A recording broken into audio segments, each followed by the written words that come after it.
I'd like to call them, are we ready over there? Video? He's giving you the thumbs up. Okay. I'd like to call the Transportation Commission meeting for Monday, October 2nd, 2017 to order. The first item on our agenda is approval of the September 11, 2017 meeting minutes. Is there anybody that would like to make a motion to approve? Motion approved. And is there a second? Second. Motion to approve the minutes from September 11, 2017, made by Commissioner Storm, seconded by Commissioner Schartz.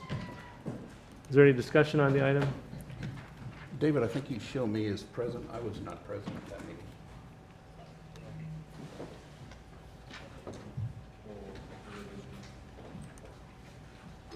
Any other discussion?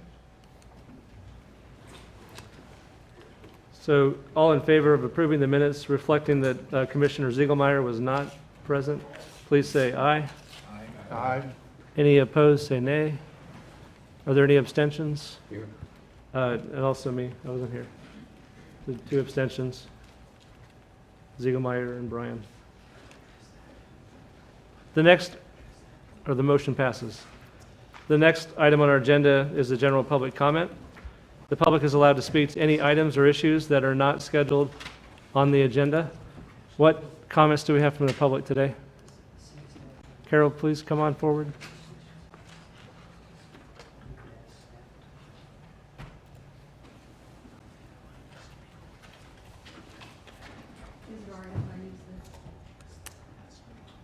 I think so.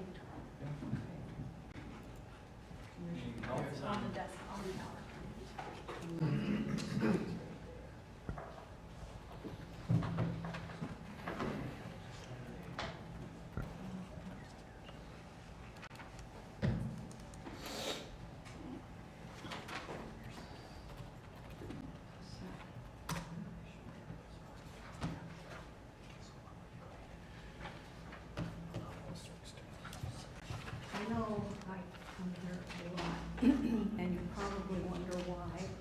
So I thought I would start by giving a little background of who I am. It may not make it any better, but I'll give it a try. I grew up in Chicago. Carol, can you start with your name for anyone that doesn't know you? Do I sign in too? I can't hold a pen. I can't hold a pen. My name is Carol Bowen. I live at 403 Dakota Street, which is right behind Checkers. And I have walked more than I have ridden or driven my entire life. It has been a way of life for me. And so when I hear other people talk, I can tell they are not on the same plane that I am. Because walking is something special, something you do when the weather is nice, something you do on flat surfaces, and so on. So I started looking at detail more carefully on what it is like to be a pedestrian. Now, I didn't always start out with pedestrian causes. When I first started, I was invited to participate in one of the task forces for Horizon 2020 on transportation. And at that time, there was no particular identity. We were all in it together. The one thing that I remember is there was a lot of contention between us and land use and which should be driving the other. Now, if you look at the more recent land plan documents and the transportation planning documents, they're more about growing together. I'm glad to see that. So anyway, I grew up always walking. When we did live in a rural area, I walked anyway. I refused rides. I did not want to take the bus, and my mother kept a whisk broom to take the snow off of me when I got home. And I have continued that. I live in a very walkable neighborhood in Lawrence. We very seldom do anything other than walking. We put our cars in the garage for the weekend, and that's it until Monday morning. So I thought I would take just this one small topic, rounded corners at intersection, which are really hot right now. I'm glad to see Chuck's here. Because they are not all they're cracked up to be.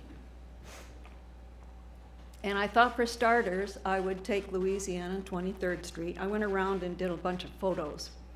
And these are the kinds of radii that we are going for right now. I just call them rounded corners, and I know David would tell me, well, you know, there's radii this and radii that. But basically, that's what we're seeing around town, is that kind of a curve. Whoops, go back one. How do I get back one? Here.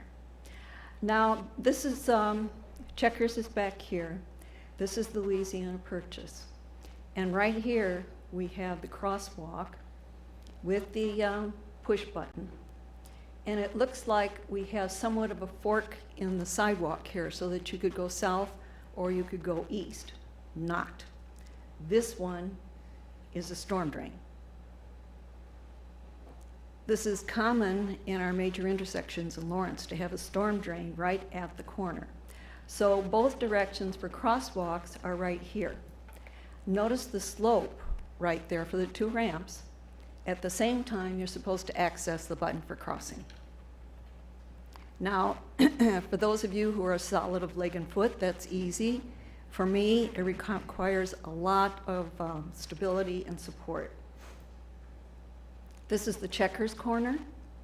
Again, this is the slope that you're dealing with. That's me in the shadow there. This is the slope you have to deal with, and look, this is assuming the pedestrian does not want to turn right, especially if they're in a wheelchair, because they would not be able to get around this pole.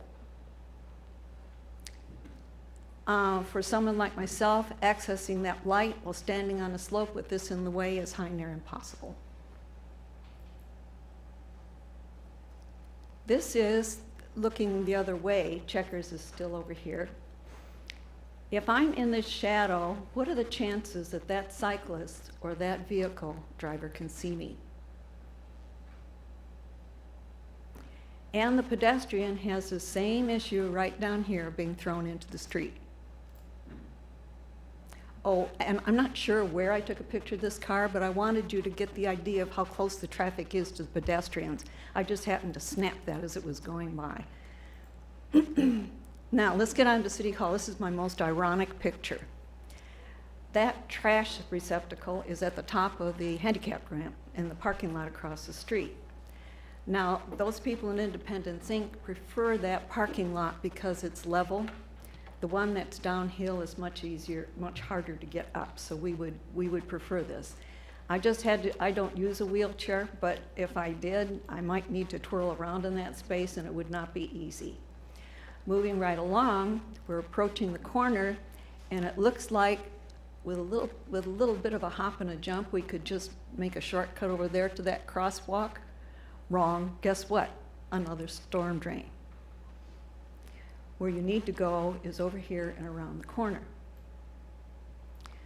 Now, I cut out a lot of pictures because I didn't want to take up all your time. I backed up so that you could see what a slippery slope this is, all the way down to the corner. There's nowhere to hang on, and then you get to press the button. Now, when I use a cane, I happen to do that with my right hand, so trying to access that button, I could not do. I only came here with a cane once. Notice that this is shared for both directions, and it is not easy. And that when the bricks are wet, even if they are not slippery, if they are the rough surface, when you have a disability, if it looks slippery, it is slippery, and so you jerk your muscles. Enough said on that. I have a whole lot more on City Hall sometime. Here's Cordley School. Same thing, rounded corners, and I think they just finished this one over there, and look at that hole right in the middle of the ramp. And here you can see it again. A person, you can't zoom in. I wish you could touch it. You would be standing somewhere along on those ramps at the same time you're trying to access the buttons. These are not unusual errors, by the way. If you look at pedestrian videos from different places or a critique of some intersection, this happens a lot. This is not just Lawrence. Now here's my grandson. This is by Cordley School. I can never remember Kentucky and Tennessee, but it's the traffic that's going south. That sign says, "No turn on red when pedestrians are present." So, and I tried to take a video. I don't know if this will be, I wouldn't. Let me see if I can get it to. I did it on a Mac. That was a dumb thing for me to do. Here we go.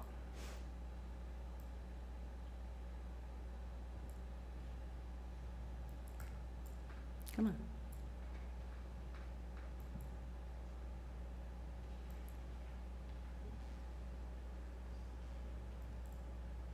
Dang it. Let me back up and try it again. It won't, See if I can do it. would you? No, it's not gonna play. It's not going to. I did it on a Mac. No, don't think so. Anyway, what I wanted you to see was the speed of the traffic. You talked about the speed of the traffic on Louisiana Street last time. The traffic on this section was not slow. It was not slow at all. And I want you to imagine what it's like to be this car. And they're not disobeying the law. The light's green. They should be turning. But when this car gets to the intersection, which way is that driver looking? They're looking to the left. They're looking straight. Would they be looking at my grandson? Probably not. A couple of times I had mentioned how dangerous turns are for pedestrians. This is why. The drivers have to jump into traffic. They have to watch what's moving fast. Pedestrians don't move fast, even if a pedestrian is standing there. They are not necessarily going to see that pedestrian because they're not looking in that direction. Now, I had to snap this picture because our firemen, not only did they stop like they were supposed to, they rolled down the window and made sure that Caleb was supposed to be there and asked him what he was doing, all that kind of stuff. I am so proud of the city. The staff are great. Everybody's great here. Okay, Massachusetts and 23rd Street. Same thing with the shared ramps going in each direction, the button that's kind of out of reach unless you have a real tight core. Here it is from the opposite corner. This is the Breesedale Monument, which was redone recently. It was a grant from KDOT that restored that for historical something or other. However, that did not include improving the intersection for pedestrians. So the pedestrians were out in the lurch. And just to remind you how close it is, that's a bus going by that particular intersection. And I was not sitting close to the curb. I was sitting back in that intersection. There I am. This is the sidewalk leading up to that intersection from the south. Does anybody know what traffic comes from that direction? Try Haskell Indian Nations University. That's 200 staff and faculty, 900 students, and this is what they walk on.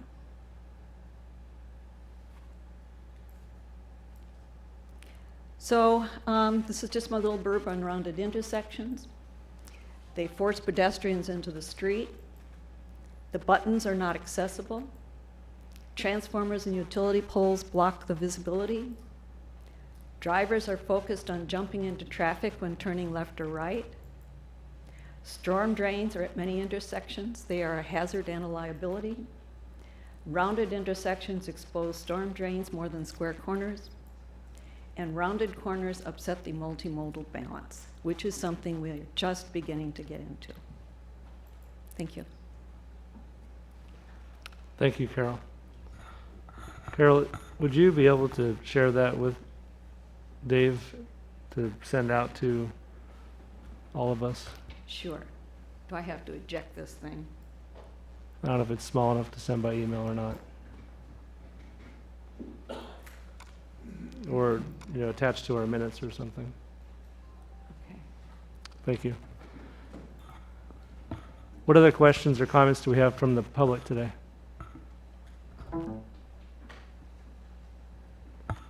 Okay. We'll move on to agenda item number 3, the sales tax election details. Good evening, Mr. Chair and Commissioners. My name is Porter Arneal. I'm the interim communications manager here. And we have just a fairly brief presentation on the sales tax renewal proposal that we're giving to various groups. And I'm happy to be here, and thank you for having me tonight. Oops.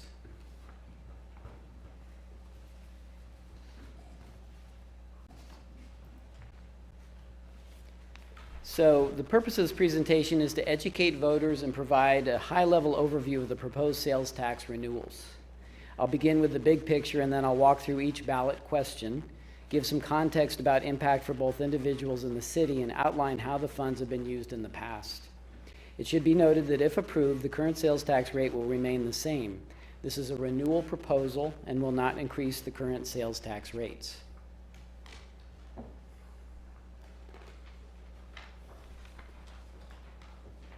The purpose of the presentation is purely educational and informational. It is not permissible, according to the Kansas Attorney General, to use public funds to promote or advocate for the approval or disapproval of a ballot measure. There are groups advocating on the sales tax ballot questions. Some are advocating for current sales taxes to sunset, while others are advocating for their passage.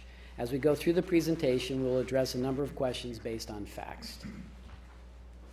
The current sales tax is outlined here. And this table outlines the current situation for the city of Lawrence and the effect that it has on a $20 purchase. This is in general, as the city does have a few special tax districts that have an additional 1% sales tax. In addition, the city does receive a portion of sales taxes collected by Douglas County. The 1.55% sales tax that the city receives is comprised of general operations and the approved special sales taxes that were passed in 2008. These taxes will sunset on March 31, 2019.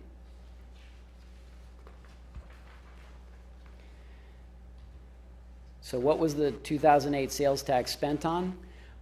0.2% was spent for transit, which included general transit operations, purchase and maintenance of buses, transit vehicles, and other equipment, and the leveraging of federal funds. The 0.3% infrastructure generated $9.5 million for residential street maintenance, sidewalk improvements, crosswalks, trails, traffic signals, and fire apparatus. And the 0.05% transit expansion generated funds for transit system capital improvements and hybrid electric transit vehicles. This year's sales tax renewal proposal for 2018 includes 3 questions. 2 are the same and 1 has been repurposed. Question 1 is 0.2% for public transportation. Question number 2 is 0.3% for infrastructure and equipment. And question number 3 is 0.05% for affordable housing. I won't go through each of these in detail. You can read through them each, but basically this outlines, and what we've provided for all of you and anybody in this room, the public, is 3 brochures, pamphlets, 1 on each of the questions that kind of goes into a little bit more detail on what's there, and if anybody's interested in the public, we have these available here. And then a copy of the October Flame, the city's newsletter, which is dedicated to the sales tax questions, provides more information, and we do have a website where people can go and get more information there as well.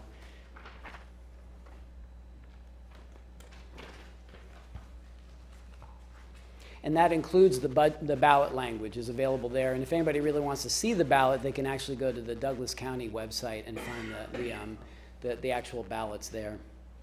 So the first one is question 1 for public transportation. The second one is question number 2 for infrastructure and equipment, which again is outlined in the flame. And question number 3, 0.05% for affordable housing.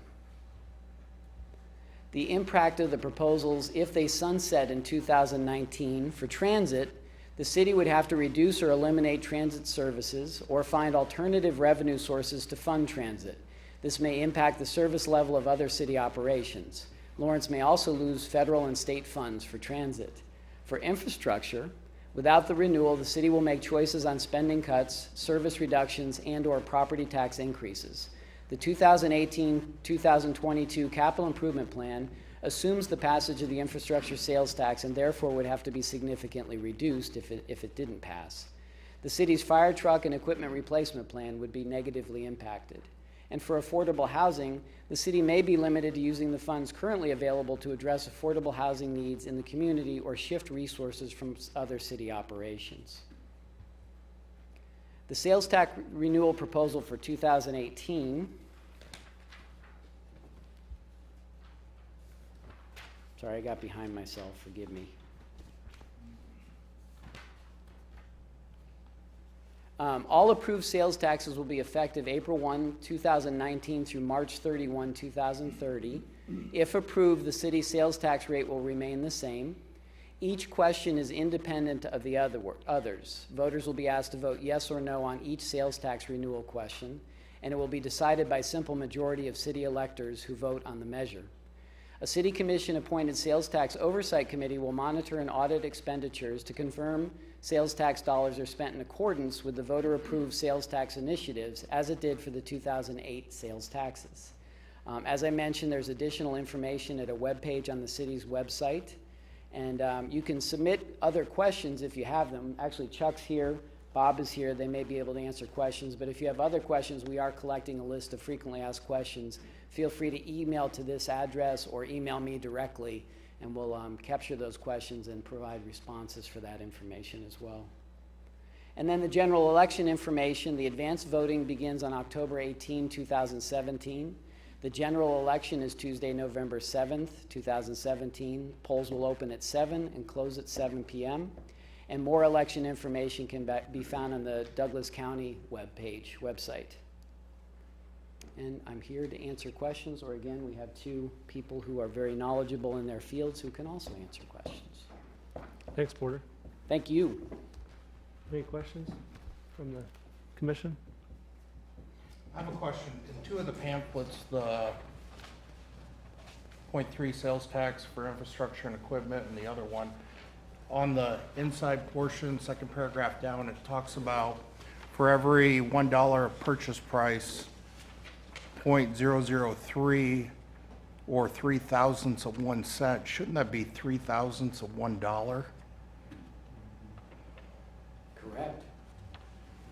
Thank you. I couldn't find it in the transit one, but I'll check the math on that. Thank you.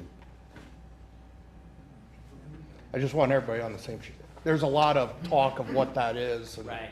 No, I Just appreciate that. good You saw information that is- on the infrastructure and, The affordable housing. I couldn't find it in the transit one. okay. That same type of paragraph, but not saying it's not there, I just couldn't find it. Thank you.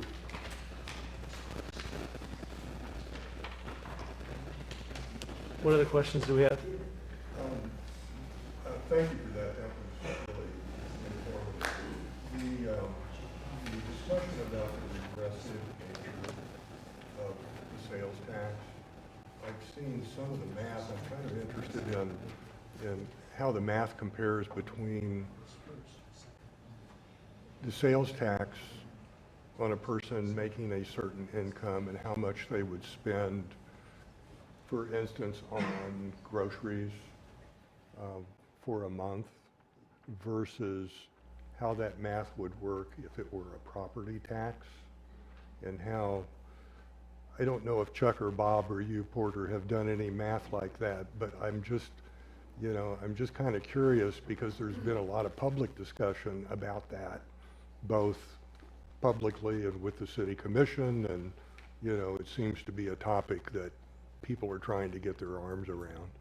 And I think for me to get my arms around it, I'd kind of like to know, how does that math work? Given property taxes and the, stream of income across the population. It's kind of a complicated question. I'm sure you can't, off the top of your head, start shooting numbers out, but the journal world has tried to kind of, give some examples of that. But to me, that's a question that I think if we could look at that in simple terms, it might be helpful. And as I stated, we're coming at this from the factual side and just sharing educational information. And so calculating, I don't know that anybody's actually calculated those numbers. And so, I'm guessing there would be a variety of scenarios on how that might play out. Yeah, there would be. And so I don't know that, Definitely. I don't believe the city will be able to produce any kind of direct information related to that. But I know there are other groups that are, also working on these things, and maybe something else will come, I don't know. Okay. Or the PowerPoint presentation that you provided, is that going to be available on the city's website? Yes. A PDF version of it will be available. We'll put Okay. that up there, yeah, thanks. Steve, I think the question you're asking, this isn't quite an answer to it, but a couple slides in, Porter, you had a $20 is equivalent to this much in the sales tax.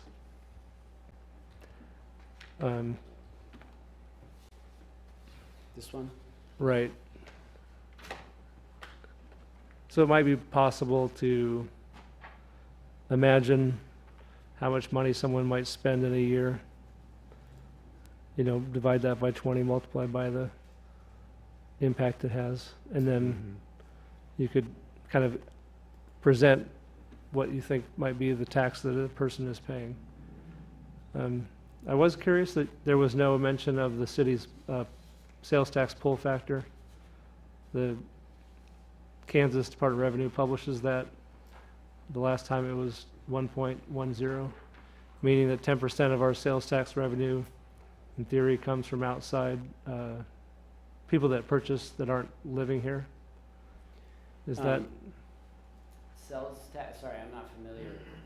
It's the Department of Revenue publishes every year pull factors for cities across Kansas. And it's a calculation done by, I think your finance person could do this. But I've heard, getting into this notion of sales tax versus property tax, one of the benefits to a sales tax is that you're taxing people that don't own property, that may not be contributing We otherwise. have to be real careful what we present. We're supposed to present what the ballot is and what the language is, and not provide additional information to support or reject the various initiatives, because we can't advocate. What you're getting to is kind of like we're putting out additional information to sell. Settle those disputes. Yeah, or- to yeah. sell it, and Yeah. we can't do that. And that's something that board members, as board members, you need to realize that too. I'm assuming as Charlie Bryan, my neighbor, you can talk as a neighbor, but not Charlie Bryan as the chair of the Transportation Commission. You should refrain from presenting arguments for or against the sales tax, because we can't advocate, we can only educate. So that information's out there, absolutely. But if we were to provide it, I think that would be a very fine line that we'd be trying to teeter on, would be my opinion. But I'm not the attorney. But sometimes I wear her hat. Well, Chuck, I agree with that. In fact, I was a little nervous asking the question the way I did. And Same thing, yeah. yeah, honestly, I was thinking, well, if it's data, then I'm not providing an opinion one way or another, although I could certainly be applied for doing so. And maybe that's the slippery slope part of it. I think that's the slippery slope, and coming from city staff, it would look like we're providing the information to support or not support whatever initiative it may be. Yeah, yeah. What other, We'll give you answers to what the question says, if you're confused. what other questions do we have? Okay. Is there anyone from the public that has a question about this agenda item or a comment?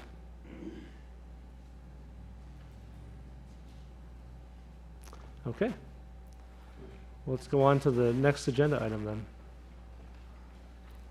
Agenda item number 4 is the Lawrence Loop Alignment Study.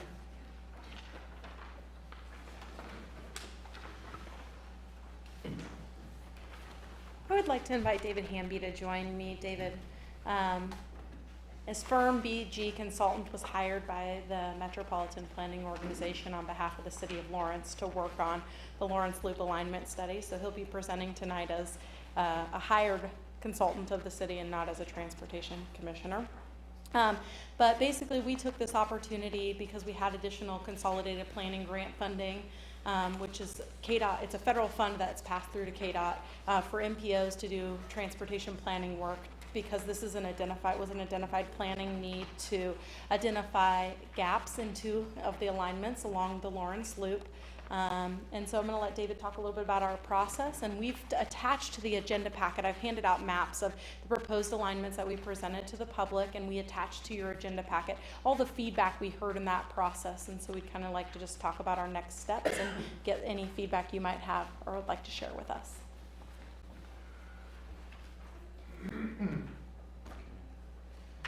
Good evening, Commissioners. I'm here to, as Jessica mentioned, to talk to you a little bit about the Lawrence Loop and the analysis we've done so far. So, as Jessica mentioned, I'm with BG Consultants. We were hired by the city to do the study. And so, we're all familiar with the project, I think, hopefully. So I'm just going to recap the process a little bit. We started this process, I think back in about May, June, July, somewhere in there. And our first project, our first part of the project was to have an open house meeting. And at that meeting, we basically handed out maps that looked like this, and with the gaps shown and point to point where we had basically everybody just fill in where they'd like to see the route go. And we took that information, compiled it. I think we had about 100 responses or so for each section, compiled that into one map, and then our study team met. And our study team consists of Jessica, Nick, a couple people from KDOT, a person from Parks and Rec. So we have a pretty good study team that we work with as well. And as Jessica pulled up here, we have a website that's set up to kind of keep track of where we are here as well. So from that study team meeting, the study team took all those myriad of routes, dozens of different routes, and combined those into 2 or 3 routes that we wanted to study. And so we selected those routes, and then you've probably seen the ones that are labeled A1, A2, B1, B2. Those are the selected study routes that we had. And continuing that process, we're learning and adding more information to those routes as we go. We had a second study team, or a second open house meeting a few weeks ago where we presented those routes, and that was kind of done in conjunction with the Lawrence Listen Survey. So the Lawrence Listen Survey was an online survey basically, and the information we presented was the study team alignments, and then a SWOT analysis, which is strengths, weaknesses, opportunities, and threats for each one of the routes, and some pictures that we had. We also photo logged the routes, so you'll see a map on here as well that shows a complete map, as well as a dot for where each picture was taken. And so I think we have several hundred photos of the different routes. So if you're not familiar with the routes, you can see it there. They're color coded along with the route numbers. So if she clicks on a picture, you can see what that looks like. So it's pretty neat. If you're unfamiliar with the routes itself, that's just a way to kind of get a handle on it as well. So today, what we wanted to bring to you is just kind of a status update, if you will. You will see a final product of some sort for voting on in the near future. This is not necessarily a votable item today, but what we have is, I just wanted to present the survey information. So you saw 43 pages of survey results, and so I'm sure you've read all that and are familiar with it, and if you're not, I'm going to give you a brief recap of it as well. So we have, if you can pull it. You want just, I have Okay, yeah, that's fine. So what I'm going to do is just kind of walk you through a couple of different alignments, and then give you a little bit about information about the survey results. So the first section, yep, A1, or the other one, yeah. So the first section was from basically Sanders Shaw Trail up to Peterson Road. And the study team put together 3 routes, and we've got them, the B routes are 2 routes, but A1, A2, and A3 The A1 route goes north and is kind of a more rural route, avoids a lot of the traffic, a lot of the driveways, a lot of the existing development where possible. Crosses underneath McDonald Drive as it switches into B1 route with an underpass is what is anticipated there, and gets back crossing Iowa Street with a hawk beacon or some sort of crossing like that, and then gets back down to Peterson Road there. A2 basically cuts kind of through the two mobile home parks and goes just north of the school district property, and then splits there and goes either north or south along North McDonald Drive, either up to the underpass or down to 2nd and McDonald. A3 basically runs adjacent to Woody Park and then down Michigan Street to 2nd and McDonald, and then B2 continues along Princeton Boulevard at that point, and then up along the west side of North Iowa Street back to there. So in presenting this information, the study results were really pretty strongly weighed toward a couple of different routes. A1 had nearly 77% of the vote as well. A2 had 16%, and A3 was the lowest at just 8%. So that kind of tells you what people want to see.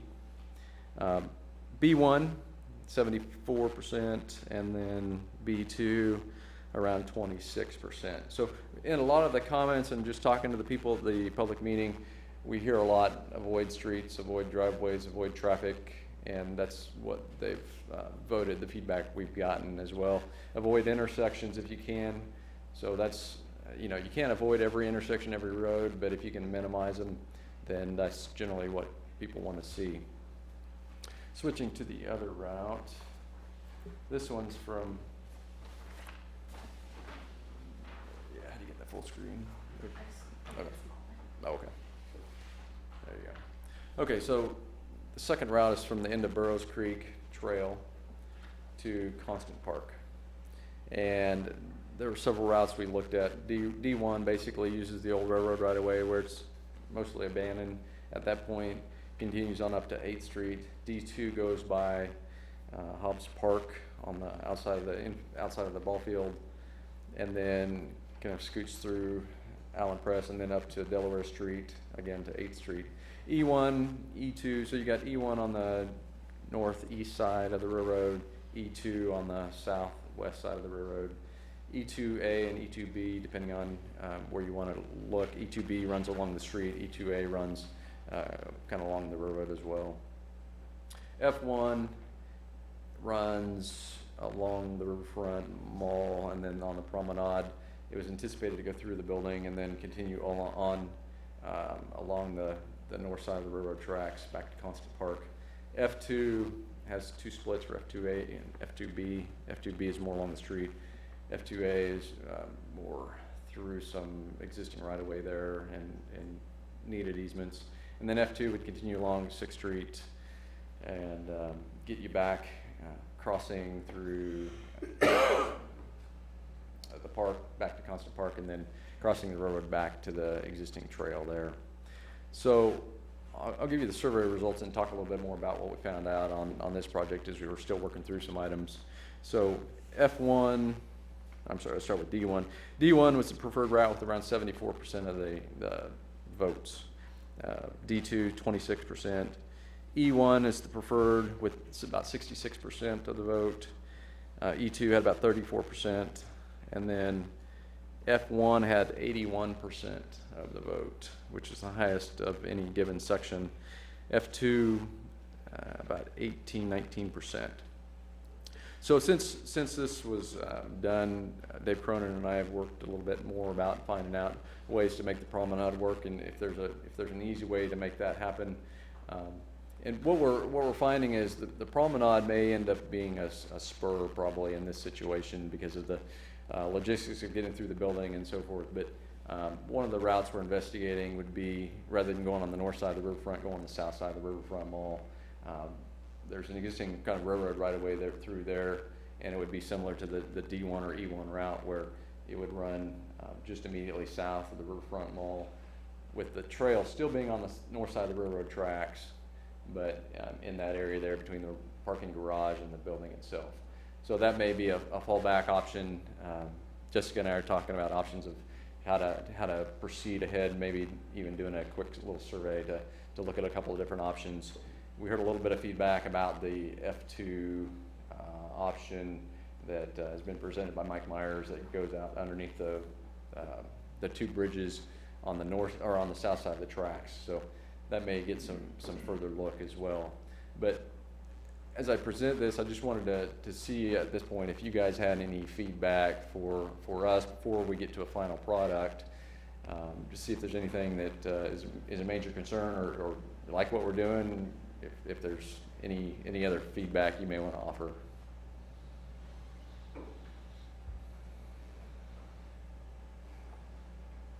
Who wants to start?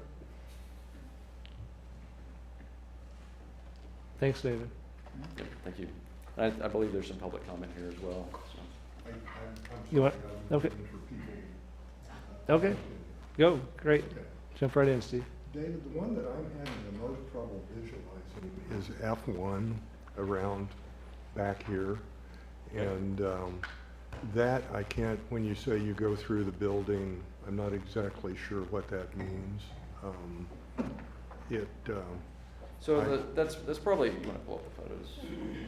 So the F1 probably, based on a site visit that we took the other day, it's probably not on the main choices of alternatives anymore. It could be a spur, and I think that would be a great spur. There's some work that the city has to do as well. So this is the doorway where we actually anticipated potentially going through. We since found out that doorway is now below the base flood elevation for the Kansas River. And so when you go through that doorway, it's just a stairway up. So it's about 9 feet or so below the finished floor of the building itself. And so that creates some issues there that initially we weren't aware of when the study team first looked at it. But it was anticipated to kind of proceed through that area. This picture is on the south side of the tracks. I think there's one back that looks the other way, yeah.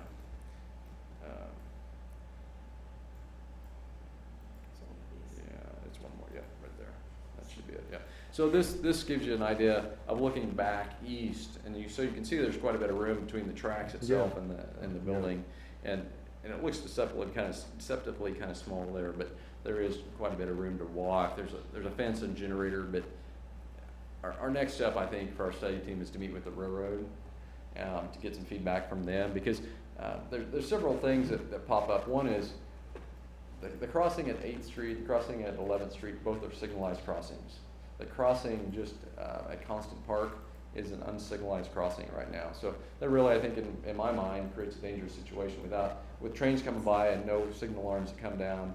And so one is we asked the railroad to, the city would have to pay for it, but to allow a crossing arms to be put in there. They may not want to allow that to happen. So I think some of these things come into play, and we can say, well, we can use an existing crossing, but here's what we want from you guys. So I think there's some of that negotiation that goes on, but I think that that's something we want to do pretty shortly, is have a meeting with the railroad and find out if they're even open to options like D1 and E1 that would use their right-of-way. So when you show a path, an alternative like on the east side of Delaware, are all these like 10-foot sidewalks? The anticipation is that it would be a 10-foot shared use path when it's complete. Yes. There is an existing path, at least part of the way, that's a wide sidewalk that's 8 foot wide. So then the discussion would be, well, do we need to tear that out and put something wider, or widen it, or leave it as is, or, there's some of that discussion that goes on, but that's probably beyond the scope of this study. Yeah. This is to basically get alignments chosen so that the city can then take those alignments and go apply for grant money or look for funding. So it's getting way ahead of the game to start talking about a bike path in the street or a protected bike lane or and this any is, of that stuff. That's kind of down the road a ways. Yeah, the Lawrence Loop is meant to be a separated path typically. I mean, you can have those amenities in addition to a separated path, but I think the idea of the Lawrence Loop is you have a separated path as much as you can, a 10-foot multi-use path. Yeah, I would just, the alignments we're talking about for this study are for a separated pathway that is paved concrete that matches the rest of the design of the loop to to complete that circle. A shared use. A shared use path, yes. Okay. If we're talking about additional bikeway facilities, that's something where when we update our bikeway plan, we would go back and look at our entire bikeway network and do that. This study is very limited in scope, just to identify these 2 gap areas for a shared use path to connect a circle around the city. The other comment I would make, I doubt if anybody would argue with me, the intersection out here, getting a bike or a ped across anywhere there is pretty scary. And it seems like if a bike was going to be there, there'd have to be some kind of signalization, you know, pretty serious, bike only, ped only, everybody else shuts down. I'm sorry, I'm probably getting way ahead in terms of the detail, but that particular intersection, gee, to make, you know, to make that work on grade just seems like a huge challenge to me. Yes, I think the survey results reflect that. Yeah. I mean, you get 19% of the population that prefers that route. So, yeah, I think that's pretty evident to anybody who's went through there. Now, there is the alternate we've talked about, but, you know, I think it's gonna be up to us to do a little bit more research on the routes in here, as we find out more information as we move along, we have to shift sometimes what we're doing. So. Well, since you guys sent me to Davis, California for 4 days, I promised you that I wouldn't be a kid in a candy store when I got back, and it's hard. But, you know, it's pretty amazing what's happened out there, but it's happened over a 50-year period, you know, and strategic decisions that were made a long time ago are made it what it is today.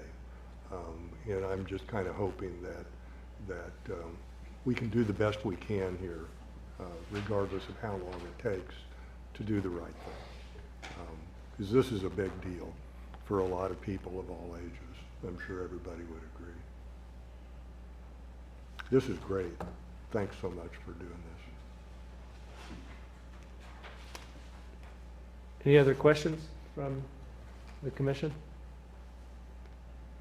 Okay, thanks, Dave. Thank you. Any comments or questions from the public?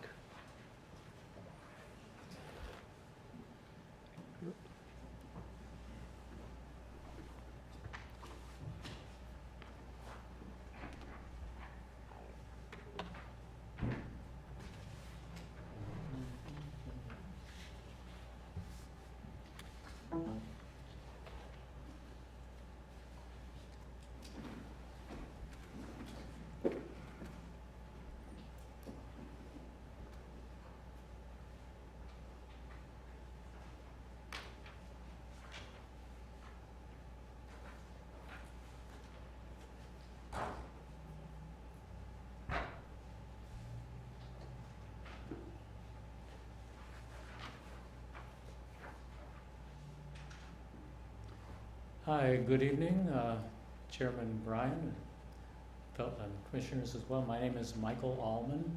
I'm with Sustainability Action Network. We advocate for pedestrian and bicycle transportation, with our focus mostly being on bicycle transportation, the most efficient means of transportation that exists at 10 watts to carry a bicyclist 20 miles an hour. Anyway, it's interesting looking at the survey results, and you can see the raw numbers, 74%, 26%, those kinds of figures. But I hope you all took some time, or at least will take some time, to look at all those comments in detail, because it reflects quite an interesting mix of perspectives that fairly cleanly break down into 2 dichotomies on several lines. But one of the defining characteristics I've seen in the people commenting in the survey is that many of their comments were from uninformed opinions, gut feelings, personal pet issues, things like that. Or they were from a perspective of very little, if any, design expertise or ability for cost analysis. So they're kind of just, doing their citizen thing. I have a problem with these kinds of questions having design and cost issues decided by straw poll. That's the kind of problem we get into. If it has to do with, where people are coming from, where they're going to, what kind of condition their sidewalks are in their neighborhood, what type of pedestrian, if they're a walker or a jogger, what type of cyclist they are, if they're a school child or a commuter. Those kinds of issues are very valid data. But design and cost analysis, most people don't have a handle on that. So I hope you just take that in consideration and use that as a frame of reference when you read those. The breakdowns that I see, the general breakdowns of comments from people are, for instance, regarding sidewalks. One segment of the respondents looked at it from the perspective of west side of Lawrence has fairly good sidewalks and generally in existence on most streets, whereas on the east side of town, there's a lot of places without any sidewalks and most of them otherwise are in disrepair. That kind of divide of people's perspective. Another divide would be for bikeways. Many of the bikeways that have been funded in Lawrence in the past decade or two are associated with major road projects on the west side, built really nicely, bike lanes, things like that. On the east side, very little, if anything, because it's very expensive and difficult logistically or geometrically to retrofit bikeways into the older core urban area neighborhoods. So that kind of divided those perspectives of bicyclists. Cyclist interest, and I should say, I'm looking mostly at cyclist perspective because that's what sustainability action mostly focuses on. Cyclist interest, there's a divide there too. Cyclists who are interested in destinations, going somewhere, coming from one place, home or whatever, going to school, going to a store, going to the library, destination oriented, as opposed to cyclists who have no particular destination. They're out there for exercise or for recreation. The comments, it's very clear that there's a divide in the comments, breakdown in that regard. And then the fourth one, cyclist type. The kind that like to get around town. They're not in a hurry. They're often riding on sidewalks because they don't have many options, but many cases, have little access to a motor vehicle. There might only be one motor vehicle in the family.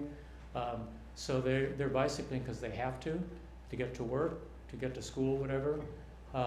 As opposed to cyclists who are what I like to call the spandex crowd.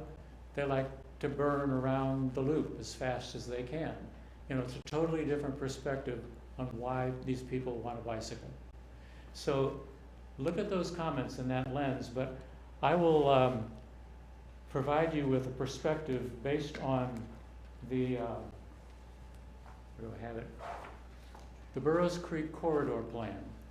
This kind of puts a perspective on what the east side neighborhoods have envisioned for these kinds of trails in our neighborhoods, as opposed to having trails that are fairly far removed from circumferential loop highway kind of thing that goes past Rock Chalk Park or goes through the Baker wetlands, not connected with neighborhoods.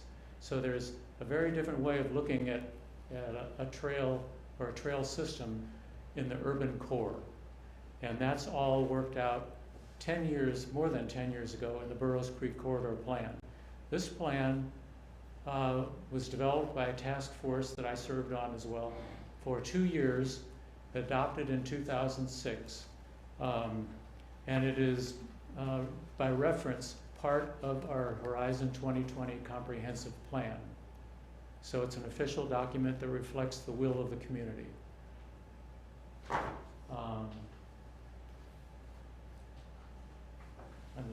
I'll just get into my comments, and I want to get to that map here soon. My comments are included in this handout that I'll give each of you if you want to pass these along. There's some to pass that way, and some to pass that way. Thank you. The Burroughs Creek Corridor Plan, like I said, adopted in 2006. The vision statement, and I've taken excerpts that point out how the urban core relates to these kinds of trails. The vision to the citizens and the property owners of the three neighborhoods, which are Barker, Brook Creek, and East Lawrence, that exist within the Burroughs Creek Corridor area, is to transform the abandoned railroad corridor, which is from 11th Street to 23rd Street, that abandoned corridor, into a neighborhood asset as a linear park and recreational trail that unites the separate neighborhoods. The neighborhood envision new residential development that will create friendly and walkable neighborhoods with redeveloping businesses that are neighborhood compatible. It's all about connectivity of the neighborhoods. That's what this plan really speaks to. Recommendations. As the Burroughs Creek study area redevelops, the neighborhoods would like to emphasize residential infill and neighborhood-friendly redevelopment to improve the integration and connectivity of the neighborhoods with the park and trail development. Again, connectivity in the neighborhoods. So trail development within the recommendation section. It is recommended that the City Parks and Recreation Department continue to work with the neighborhoods and general public to plan the park and trail alignment.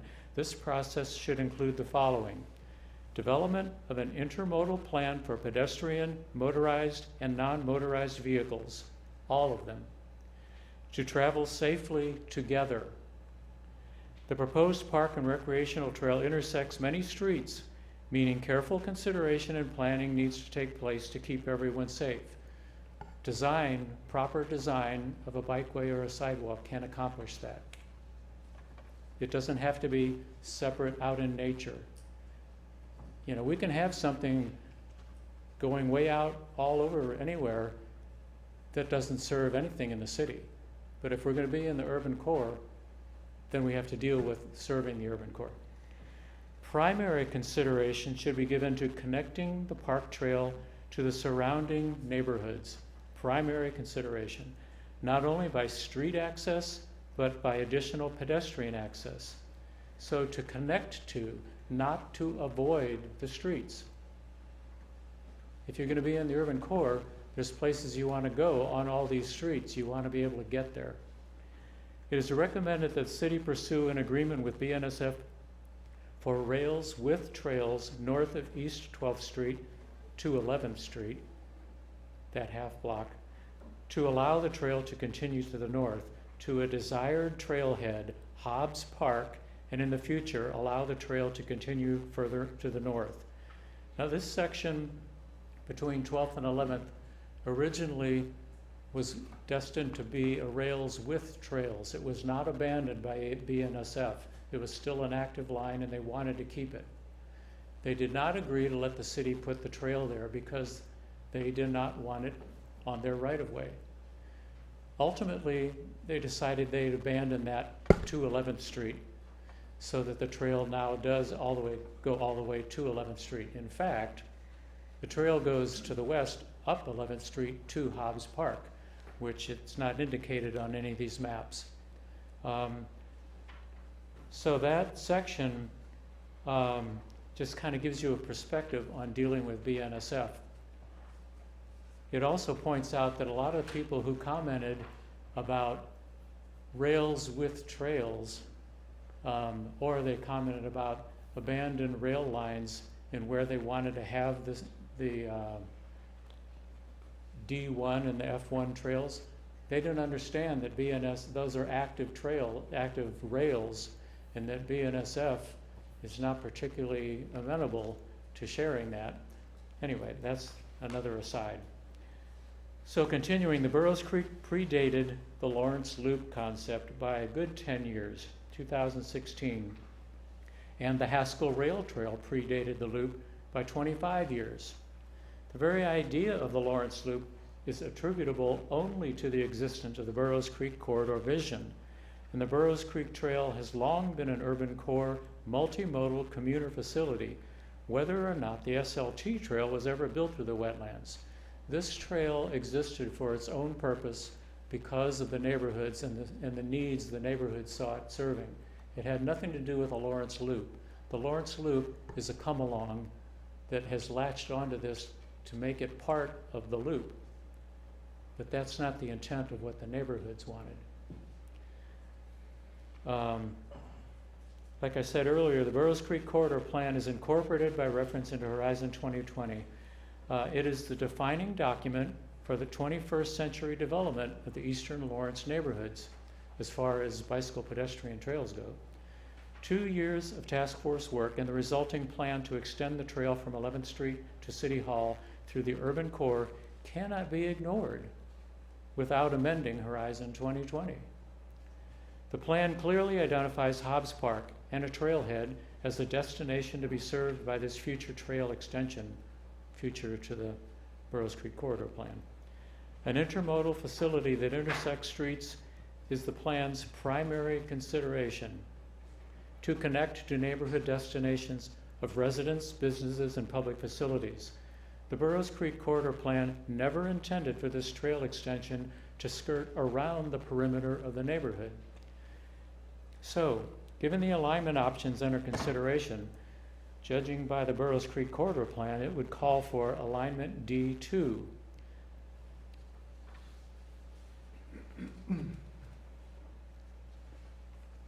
This is alignment D2. Goes through Hobbs Park, goes along Delaware Street. This section connecting from 9th Street to 8th Street already exists. This section from the Burroughs Creek Trail at 11 up to Hobbs Park already exists. 10-foot wide shared use path.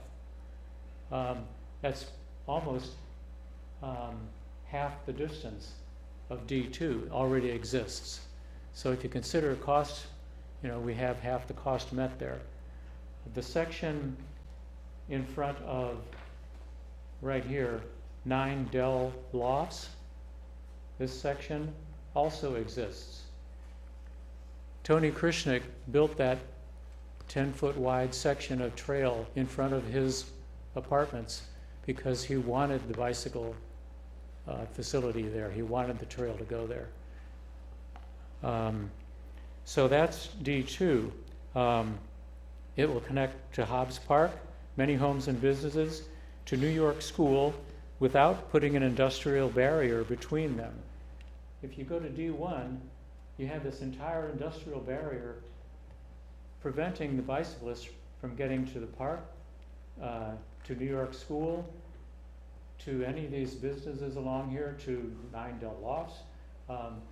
You'd have to either go around the end or around the end that way to get there. So also alignment E2B, which is this alignment here along 8th Street. There's plenty of street right of way there for a side path, 10-foot wide. There are no trees on either 8th Street or New Jersey Street. Let's see, where am I? Excuse me. And it'll go to the front door of the Santa Fe Depot. It won't be across the tracks away from the Santa Fe Depot. It'll be go to the front door. Both of those alignments will avoid toxic railway diesel fumes and exhaust, whereas going into the neighborhood does not. And then alignment F2A, that's this alignment. Oh, I'm sorry, it's off the map. See if I can find it on here. This is F2. F2A Michael, you're not projecting that. Huh? You're on the Elmo still. Oh, but you're not seeing that. Oh, okay. Well, that's the one that goes to the front door of City Hall. Thank you. I can see it here, but the Mike Myers option then connects from the front door of City Hall and goes down underneath the bridge for a safe crossing.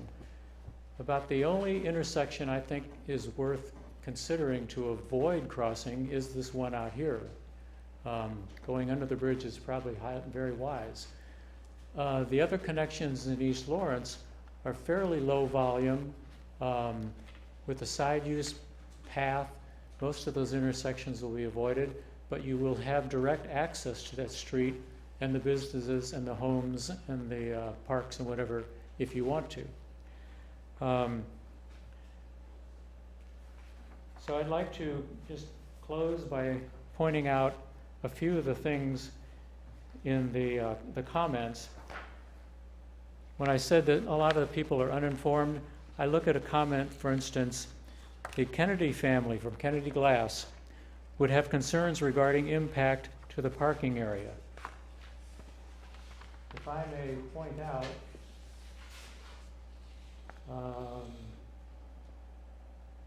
let's see, this is Marty Kennedy's signature on the petition wanting that trail to go in front of Kennedy Glass. A similar comment exists for 9 Dell Lofts. Keep it away from people's front yards, as would happen if it crosses too close to busy apartments at 9 Dell Lofts. I want to point out this is Tony Krishnick's signature. And as I said earlier, he built it there because he wanted the trail there. So a lot of people have, with good intention and sincerity, are presenting their personal feelings. This is not valid data necessarily. So I want you to view these comments with those kinds of considerations. I see comments such as serves residents, businesses, goes to the front door of City Hall, one of the most important destinations. That's for F1. Serves businesses and residents. The E2A alignment by the railroad is polluting, noisy, and ugly. Connectivity to the depot. This is for E2B. Gains from building new sidewalks in less affluent areas of town. East Lawrence is crying out for better sidewalks. By putting the trail so it connects through the neighborhood and places in the neighborhood people want to go, you kill 2 birds with 1 stone.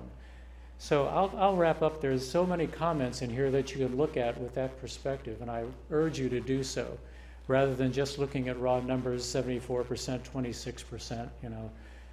A lot of those people are well-intentioned and, you know, very sincere, but like I said, they don't necessarily see the full picture in a whole system approach. So thank you very much for your time and your work. You're doing great work. Thank you, Michael. Sarah? My name is Sarah Hill Nelson, and I'm here representing the Bowersock Mills and Power Company. And we just want to express our support for the loop. And our property is adjacent to one of the proposals, and it's F1. And should I click on it to get it to pop up? Sorry about that. Or that one, right where it was. Perfect, actually, sorry. Yeah, that's perfect. Yeah. That's great. Thank you.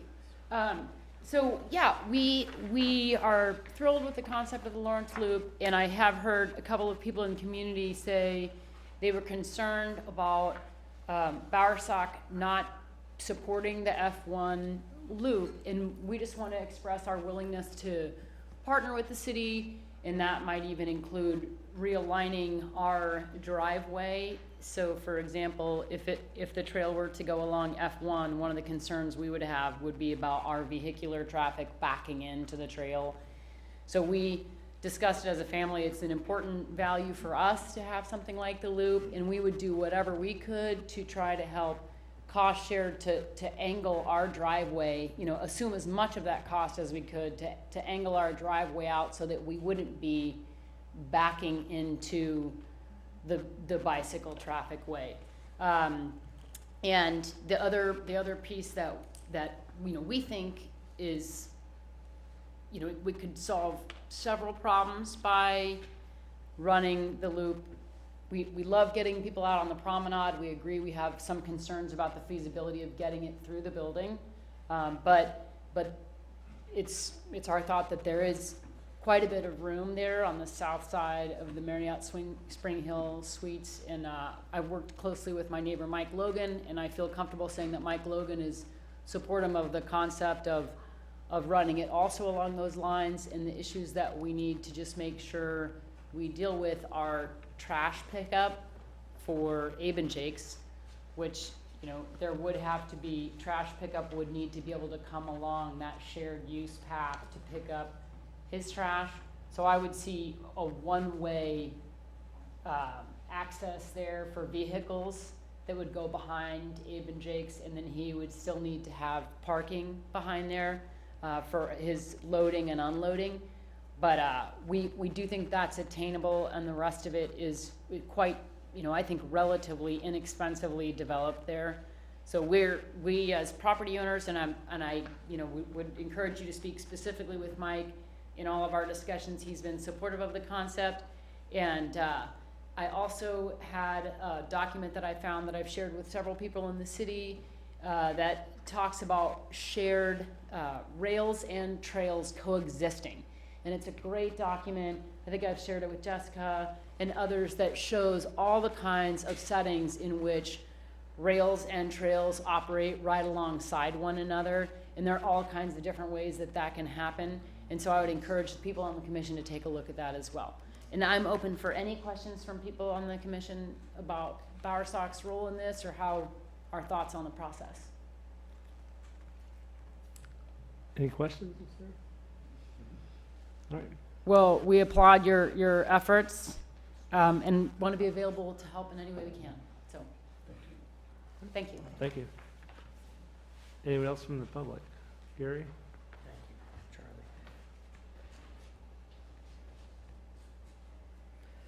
Gary Weber, representing mostly myself, but also the Lawrence Pedestrian Coalition. I had some questions about how it goes from here. It's unclear to me exactly who's going to make this very critical decision about which of these three will receive further study. It's a real important point we are right now. We've done a good job as a community coming up with some really good routes. But now we have to level it down to one so we can put some real energy into one, because we can't afford it to go the next step with all three of these, all of these various routes. So I was curious, maybe one of you two could answer how we're going to get to one route. So the scope of this study is planning only, so meaning we're not doing any engineering work. So the part of this process we're to now is where we need to continue to do a little more investigatory work based on the feedback we heard from the community about their desires for the route alignments that have been proposed and chosen so far, is that to say, based on these, which are the preferred routes, are they feasible? And some of that's the work David's firm's going to do, and also put some cost estimates to the primary route that we've chosen. That's what we've scoped in the study. And that's kind of why we're looking for your feedback tonight. We've told you where we're kind of headed based on the feedback we've received. And that's, if there's something you think we're going in the wrong direction, we'd like to hear from you before we get much further in the process and spend the rest of our dollars that are scoped on this project to continue to explore the feasibility. David's then hopefully going to write a report and find us a feasible alignment. And that's kind of the conversation we've had a little bit about some of these alignments here on this section between Burroughs Creek and City Hall even is the fact that, you know, we know what the preferred alternative is based on the routes we propose. There might have to be some alteration. We're considering another online survey, depending on kind of what we find out from the railroad, if there needs to be some other alternatives considered and some moving of some of these alignments. And then the envisionment of that is to create a final report that would have the final alignments that would be proposed to be considered by the MPO Technical Advisory Committee and the MPO Policy Board to be adopted as part of an addition to the countywide bikeway plan. Because it's an MPO funded study, that's part of the process. While consecutively, it would come then to the Transportation Commission to be considered as a final approval for pursuit in terms of incorporation into an alignment for the loop. And then, of course, funding and implementation will have to happen after that fact, and in terms of like preliminary engineering, which once it gets further down the line in terms of looking at funding and that sort of thing, David and his staff would need to proceed with. So would there be like a cost comparison between, say, D1 and D2? We didn't build into the scope to cost every alignment that we proposed. Even rough? I mean, I think based on distance, that would be the most we could do, but because there are so many variables in terms of driveways and tree removal and grades and possible right-of-way acquisition, that's not something that we budgeted in the scope of this project. It's not something we have the capability to do. But does that inherently kind of assume that they're about the same cost? I don't think that's true about them at all, because for sure that undercrossing is going to cost a lot more to accomplish. I think that the idea behind choosing the alignment that's the preferred alignment, kind of completely regardless of cost, right? Because we could build a bridge over the river or do other things if we were really completely regardless of cost. But I think the idea behind it is, what is the preferred route? And in one of these scenarios, particularly this one, it might be this is the preferred route, and when we get down to some additional preliminary engineering work, we find out that's not really feasible and we have some alternative routes. Not that we believe that every single one of these routes is going to get built, because there are so many needs for bicycle and pedestrian improvements, but I think it's a part of a process as we start to take the preferences of the community and start to figure out, are they feasible? Can we fund them? Is there a phased approach we need to take? And that's part of the, I think, conversation that we're going to have in terms of internally as staff as we continue to work through the feasibility aspects of where these stand in terms of alignments. Gary, does that answer your question? Yes, thank you. Did you have any other comment? No. Okay. Well, I'd like to bring it back then to commission discussion.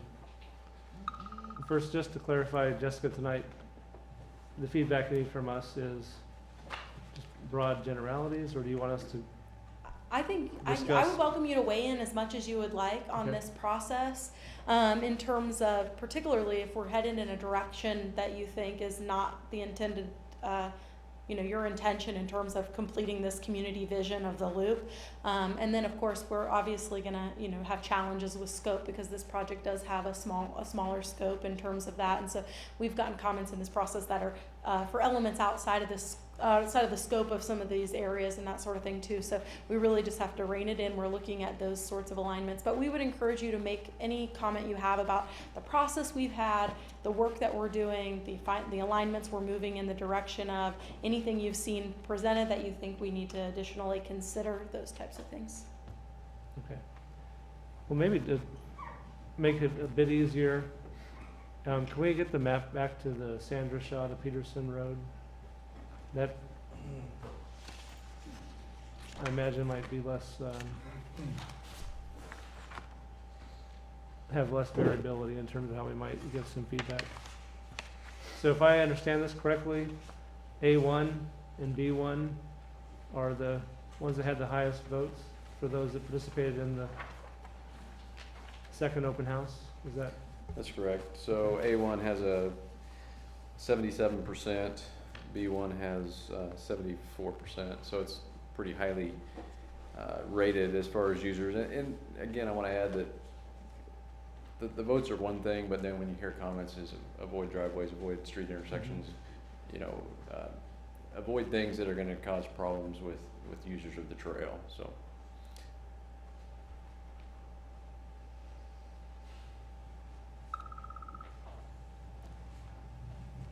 Who wants to start out? I see, I mean, after listening to some of Michael's comments, like, I see the loop as part of a future vision. So, I mean, I don't really know what I think. On D1 and D2, I looked at that and had a really difficult time. But one of the things I thought about is this. I have a question. D2, it seems like there is some sidewalk. Aaron, I don't mean to cut you off, but would you mind if we just took the standard shot of Peterson Oh, I'm Road sorry, first? yeah, go ahead. I'm sure you have comments on that too. On A1, I mean, I looked at some of the comments on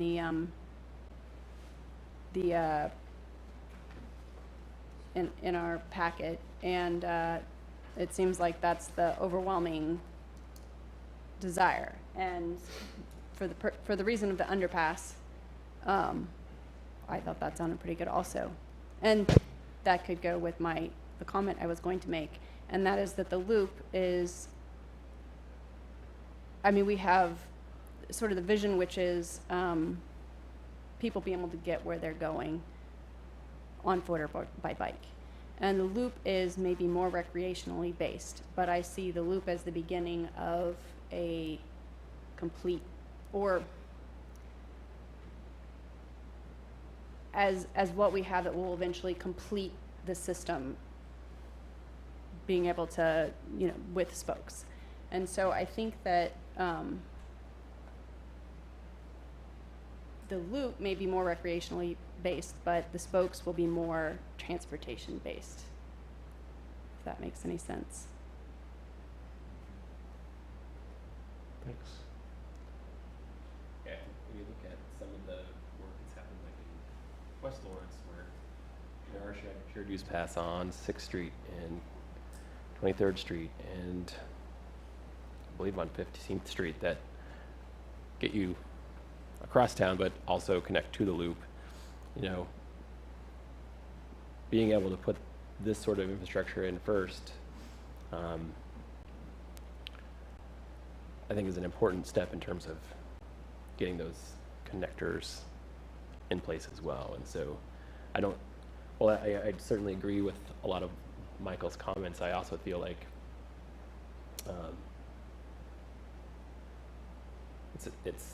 it's not putting a trail outside of the neighborhood does not necessarily eliminate the potential for having trails that are through the neighborhood as well.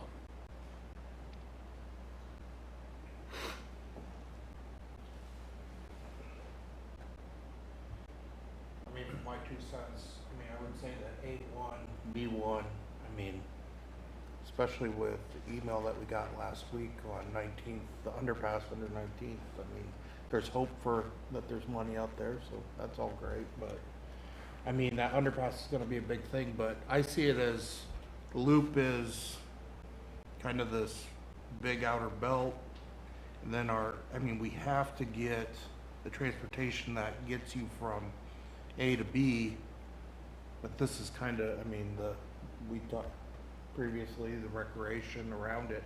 This gives Lawrence, not a place, but you can get all the way around town, which is a pretty neat place and see a lot of neat stuff. The transportation route internal, which would be, I'm gonna call it A3. A2 is never gonna really be able to be developed into transportation route if it's not part of the Lawrence Loop. Those are all things that we need in the future and has to be in the network, but the Lawrence Loop connects, let's say, with the least amount of conflicts with other forms of transportation or traffic safely.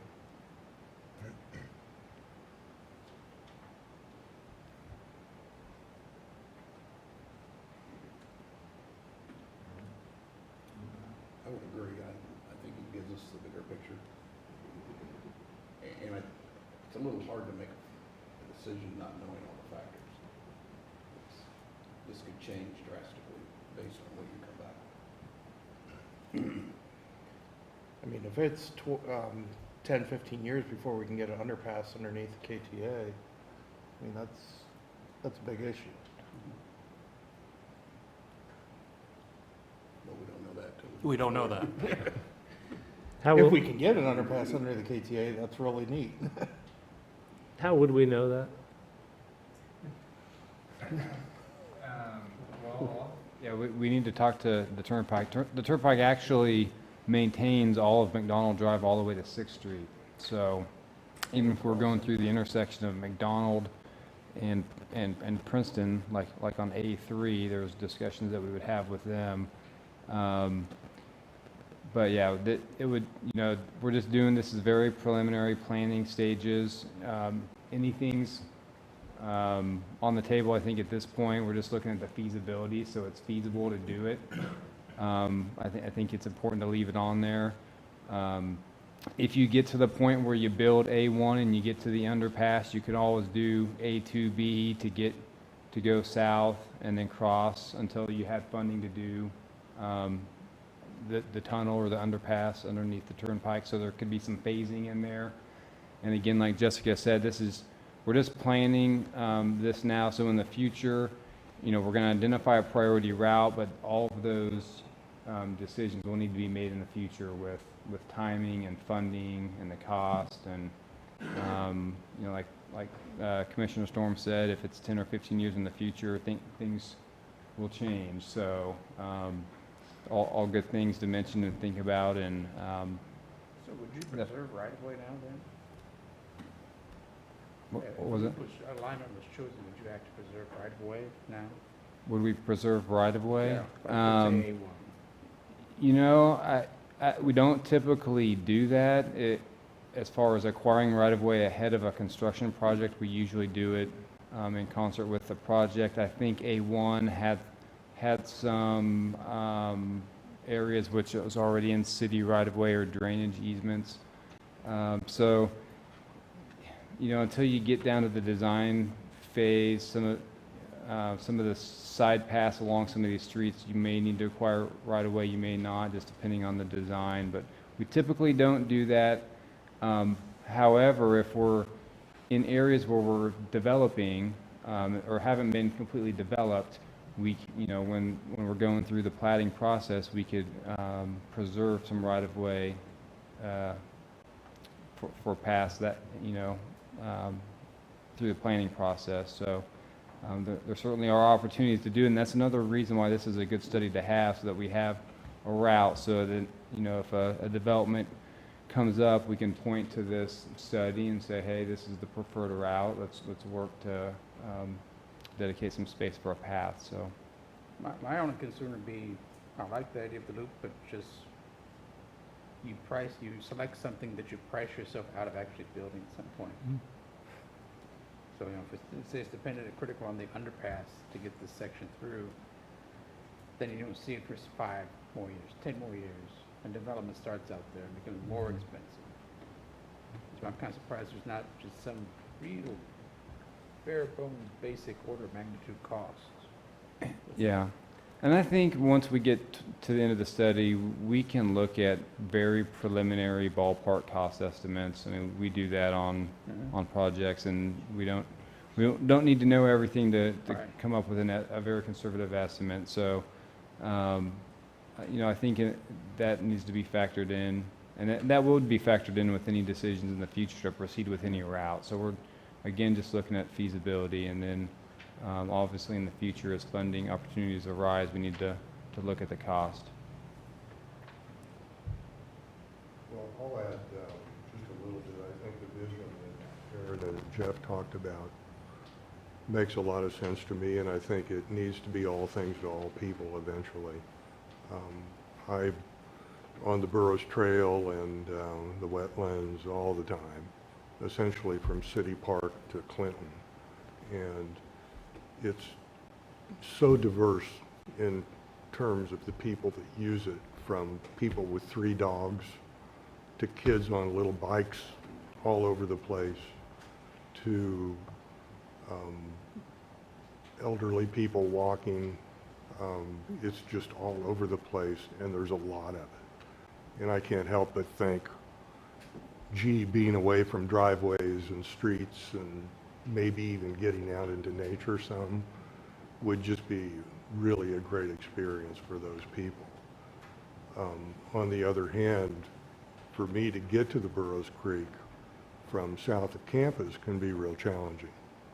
And for me to get downtown, I don't mind the miles. I have plenty of time to do it. I go to the Burroughs Creek, go north, and then I come into downtown.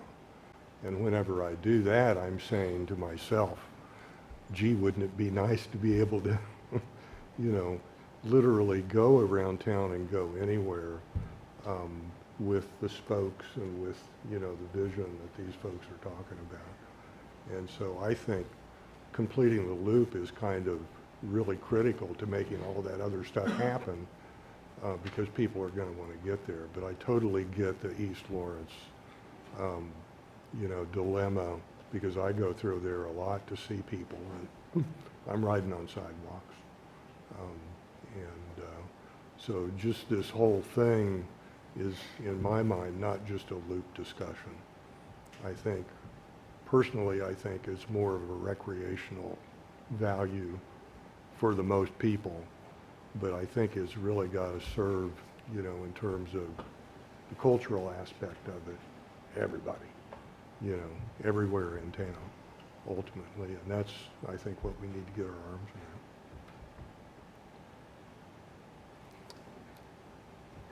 Well, Jessica, to help give you feedback, would it be helpful if we were to maybe suggest what to not move forward with? I think that would be a fine approach. I challenge you a little bit just to not be too strict in one way or another in your recommendation to us, because we might not have a choice in some of the alignments. If something ends up not being feasible, then there's still option 2, and you haven't taken anything off the table for us in terms of proceeding unless there's something you really mean to take off the table. Does that make sense? I guess what's not clear to me is you have additional information to collect, but you're not going to present data on the cost. And So part of what our next phase is continuing to figure out, to work through this feasibility with the public preference, to choose a route. The route we choose, we have in the scope to cost out our final proposed alignment. That's, I think, the point where that's the case. That's what we're paying David for in terms of the scope of our project.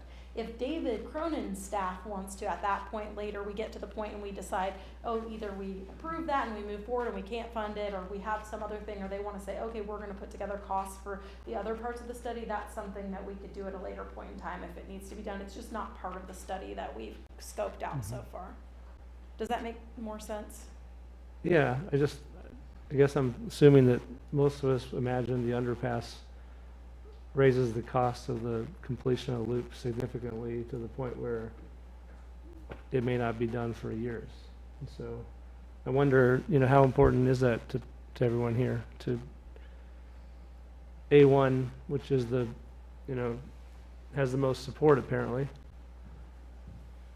immediately throws into the mix an underpass. How do you guys feel about that? Are there any other factors in that route that could alter the cost another way, like as far as what else you would have to buy that the underpass wouldn't be, like it wouldn't be that different? Do you have any idea at this point? I guess I see it as if you have a vision and an idea of how you want it to be, you go after it. I mean, it seems to me that if that is the major sticking point, you complete the rest of the loop and all you have is that underpass, it's gonna get done. So let me add that numerous times, numerous comments related to the, there's 2 ways to cross McDonald. One's at 2nd and McDonald, that's really your only way unless you go underneath it. So you're either crossing at 2nd and McDonald, which if anybody's walked through there or ridden through there, you don't want to do it, versus an underpass at the north end. So, and we heard that repeated time after time after time after time. And I think that's the reason that the route's so high. one thing that we have to wrestle with is there's no funding for it today. So it may be years before any route gets built. So it may cost, or may be a few more years, maybe many more years for an underpass to get built. So do you want to build something that's half of what you want versus building something where you want it, ideally? So that's kind of the decision you got to wrestle with, and that's what we're wrestling with too at the same time is, yeah, the underpass is more, but it's what you want. It's what the public generally wants. Yeah.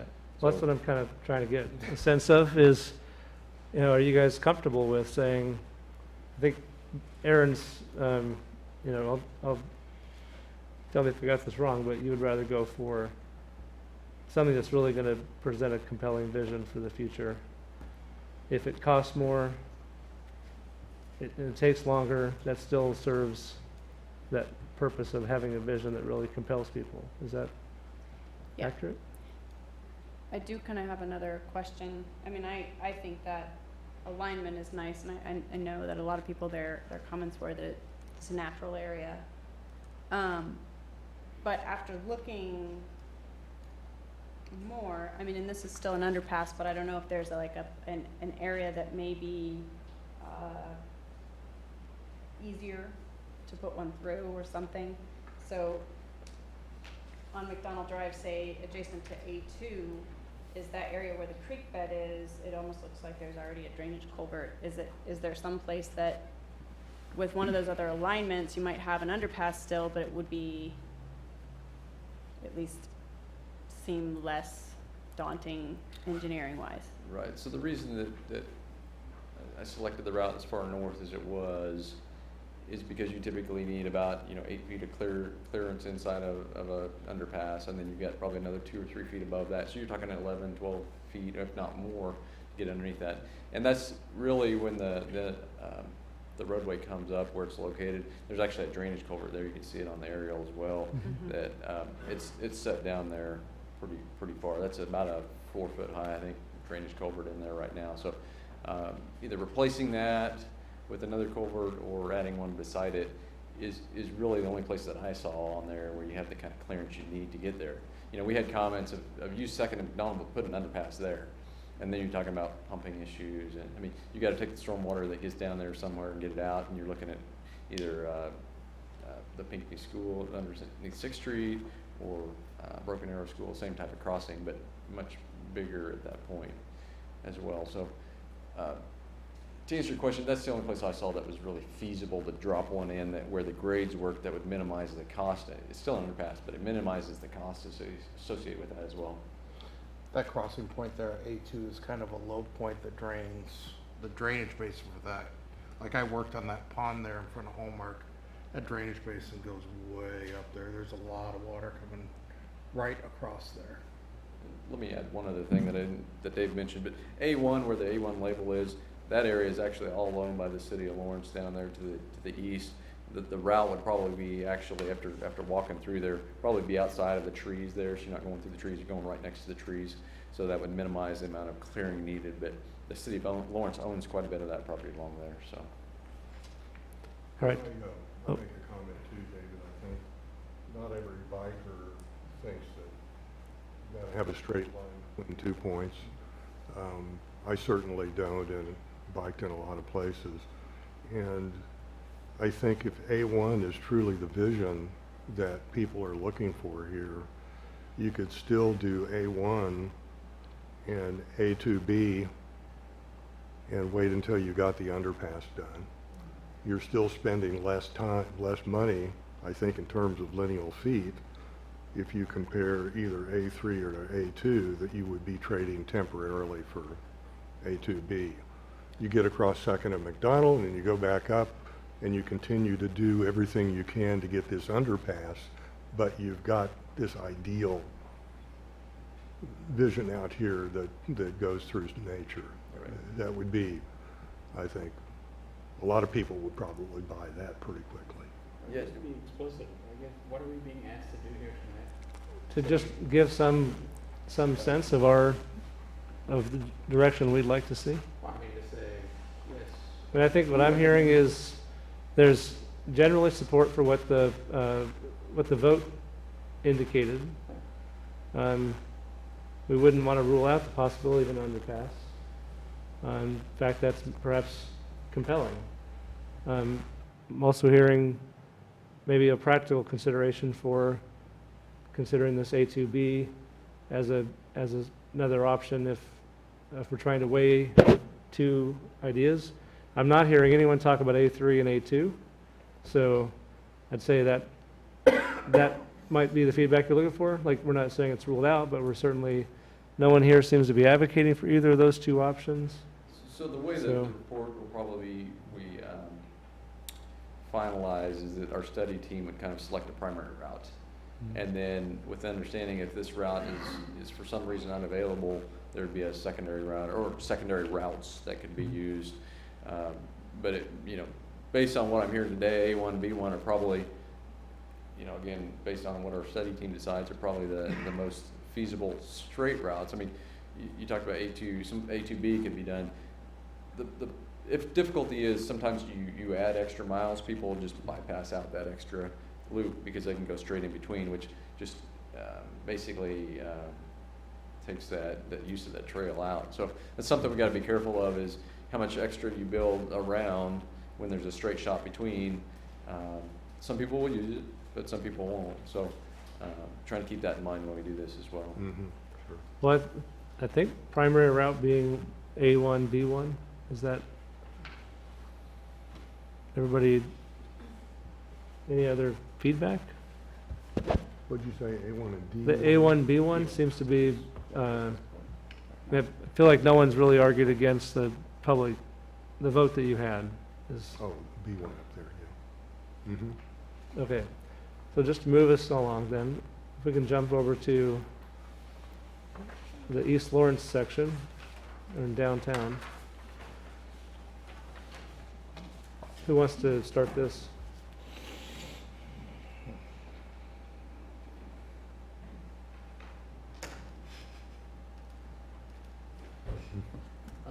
I think we've got to be consistent and go with, at least until we know more information with what the public has suggested. So what I was going to comment earlier, you'll have to pardon me, I got a little ahead of myself, I think, because I was hoping to make it to my kids' activity tonight, but I was going to say the thing about D1 is it felt like the question I had was D2, it seems like there's some sort of sidewalk, and maybe I'm wrong, completed along that whole route, but it's not all 10 foot wide, correct? So there's a 10-foot sidewalk along 11th Street. There's some 8-foot and 10-foot paths along Delaware Street.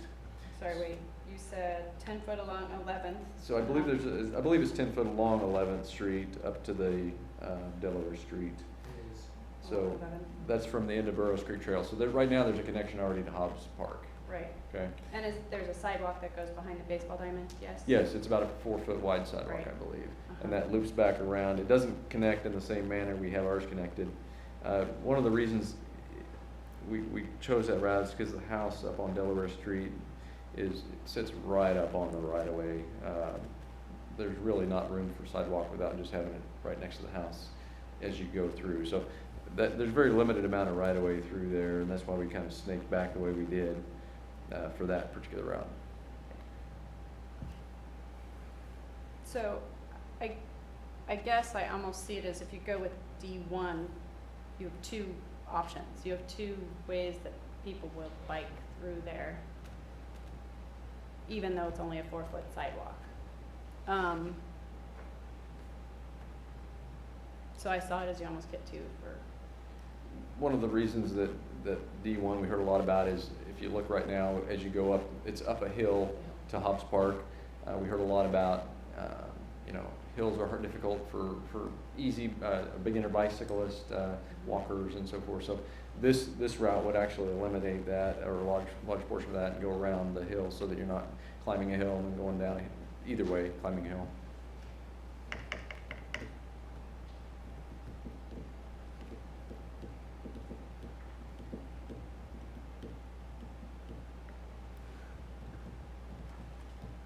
Well, I'll just go back to the comment I made earlier that F2 particularly when Sarah Hill was here talking about how they're going to be, more than happy to work with the city to get that all to work out back here. F2 crossing 6th Street en masse, just, boy, I'd be happy to say that's not going to happen. But I don't know if we can do that at this stage of the game. But that's the biggest problem on this whole piece of paper for me. Yeah. I mean, my opinion is the D1, E1, and F1 open it up to a wider variety of rider skills without interfering with traffic and safety and that type of stuff. So, I mean, I think you're just getting it to more of the community, being able to use this path. But, I mean, even there along the riverfront and everything.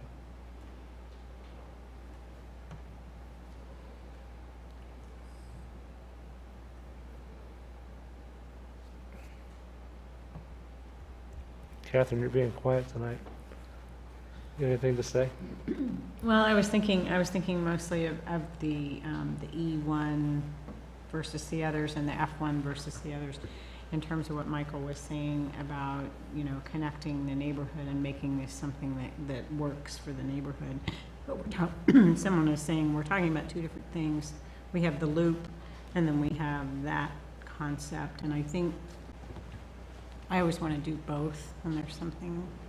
I mean, I just want unlimited funds, but I think the loop, to connect the loop, the E1 and the F1 make the most sense because it gets people around the city. And I do have to say that I know people on the west side of town who are using the Burroughs Trail and the Wetlands Trail to get to downtown now, and then they have to figure out a ways, like Steve was saying, then to get sidewalks into certain areas. But I think, the loop is kind of the big structure, and then later on we need to look at ways to get things through neighborhoods. As I'm riding north along where it goes parallel to K10, when it goes north and south there, I've noticed that a lot of the new construction is building sort of sidewalks that feed into the pathway, and I think it's something that we need to look at with different neighborhoods as ways to feed into this big circle loop.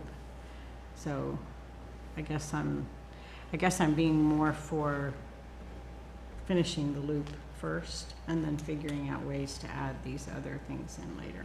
I know there are some neighborhoods that have little, I can't even remember where it is, but little side paths that go around through the neighborhoods that connect with the main path. And I think that's something that we need to look at and recommend as we go for the future. I think just echoing what I kind of commented on earlier, the D1, E1, F1 paths, it really seems to provide the best of both worlds because you provide that continuous loop, but I think something that needs to be addressed as part of the process is making sure that as we do, whether it's part of this design or if it's later stages, making sure that we're looking at, okay, how do we create these connections at New York Street and 8th Street, and they already exist at 11th Street, but anywhere that we can, making it part of the design to connect back into the street network, so that we're not just creating a separate trail, but making sure that it is connected to the bigger system. Yeah. The last comment I can come up with, David, is I do know a lot of people ride across the bridge to get to the Levee Trail, and there are people from North Lawrence that come quite a bit walking and biking across the bridge. And, I don't know where I go with this because the problem with F2, but we're always coming right up here and crossing the bridge and hitting the Levee Trail a lot too. So some consideration is how to get to that elevation, even if we're going underneath it for the loop. Yep. Would be really useful. Yeah. 'Cause So there's, the F1 would loop back through Constant Park, and then there's an existing sidewalk which could be oh, widened. then you go across the other side. Yeah. I got it. Yeah, you Yeah. could do that either way. That would work. Yeah. So E2A, and I guess it's E2 and E2A. E2B and E2A, Those don't cross any, they cross, let's say, the parking lot for the depot there, right? correct. And the train track, but otherwise, nothing. And E1 also crosses the train track again. E1 crosses at 11th Street. I'm sorry, 8th Street. So, if you look at the right-of-way there, there's more available right-of-way on the northeast side on E1 versus E2. So that's the reason that we anticipated E1 would probably be in the railroad right-of-way on that side. It would be what? It would be on the northeast side of the railroad right-of-way, because the railroad is actually kind of shoved toward the southwest in that corridor. It makes it tighter, where E2A would probably have to be potentially on private property with an easement in that location. Is E2A the alignment that was proposed in the city's application to KDOT? I mean, I thought there was some agreement with the property owner that indicated that was likely to be granted. Yeah, I think we looked at it, but we never had any written agreement.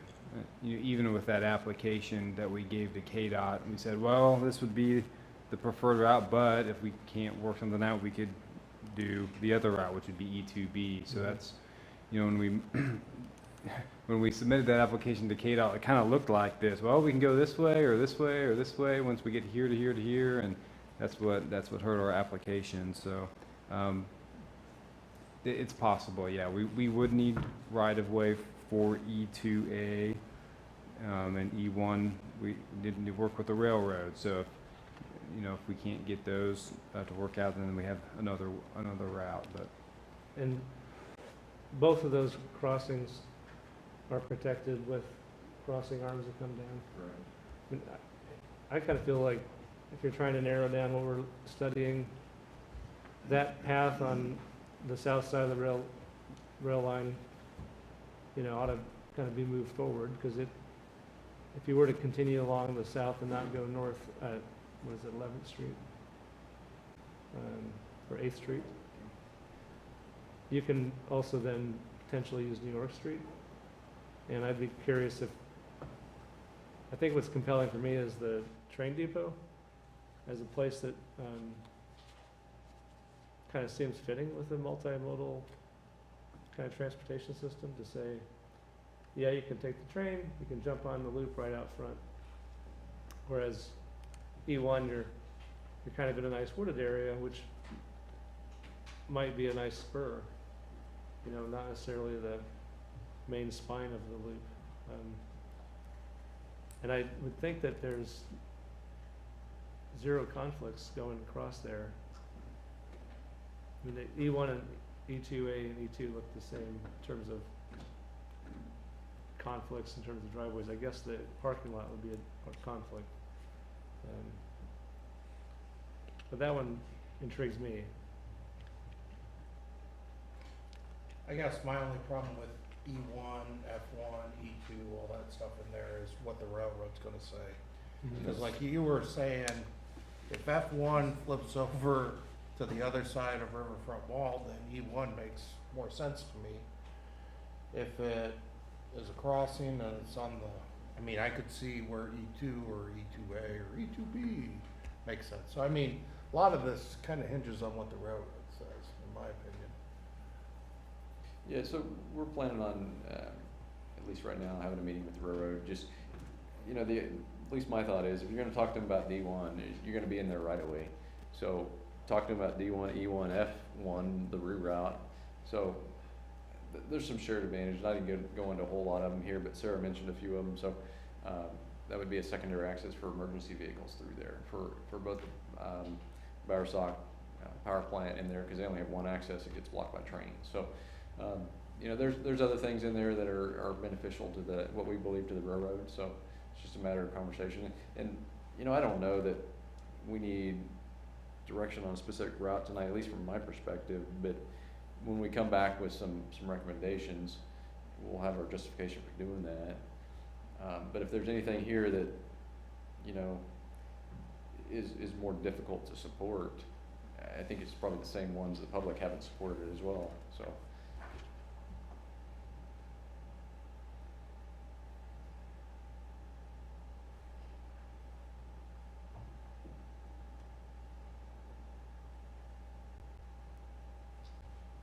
When I see the loop as something that, although might be used largely recreationally, it's best if people have an easy option to get off and get on Spurs. And the thing that I just keep thinking about E1 is that since it's on the other side of the train track, the concern might be, will you have people who, you know, decide they want to go somewhere and they're not going to worry about making it to the next crossing and just cross anywhere along that line. I would imagine the railroad would require a barrier in there, which actually makes it safer because people are walking down the tracks right now. And so if you actually put a barrier in there that separates pedestrian and cycling traffic from the railroad, that's more barrier than what they have today. So, but you know, to mention, if you're on E1, you've got a crossing either at New York or 8th Street. So there's a spur that jumps back in at fairly regular intervals to get back into the neighborhood wherever you need to. There's also that kind of, I see it more of an expressway or your wheel and spokes. You got your wheel around and then you got spokes that come back in at the same time.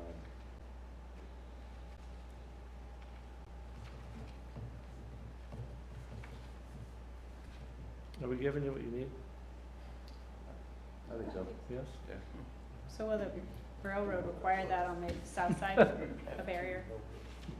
On the south side, like E2A, I would imagine that would be on private property for E2A, and so right now there is a fence there, 6-foot chain link fence or so.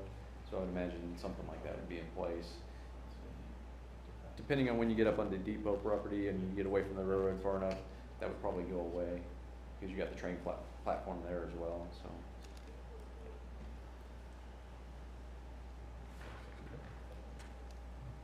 Anything else? All right. Thank you. Thank you very much.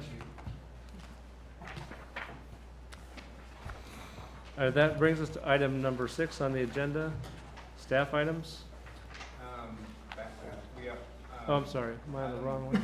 We added, Transportation alternatives projects. late on Friday, we added this agenda item. We received word from KDOT end of last week that we both of our applications submitted for the transportation alternatives programs were selected for funding.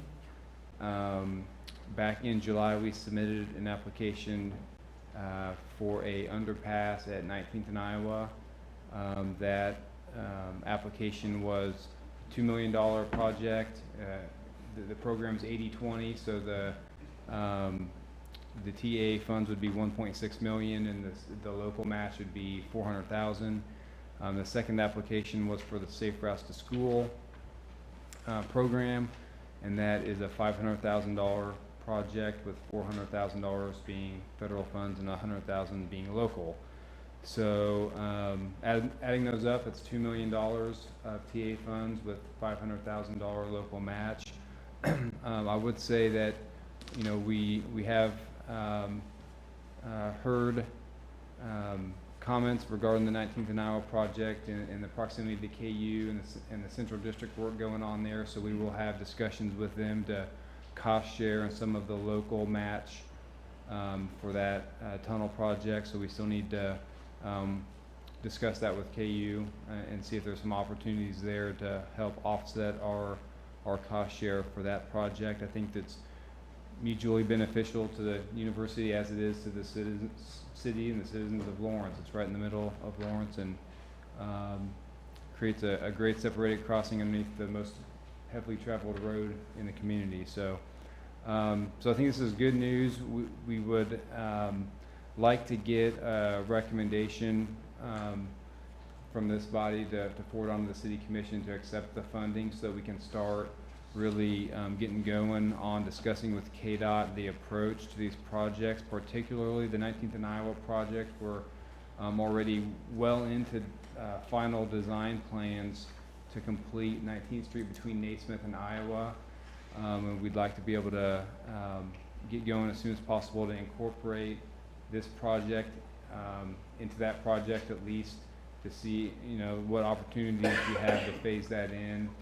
So there'll certainly be some economies to wrapping this tunnel project into that roadway project, where a lot of the items will already be the roadway items will the contractor will already be out there removing the roadway and doing some work. So there's some economies there that we'd like to take advantage of. So we are, we just got this notification the end of last week.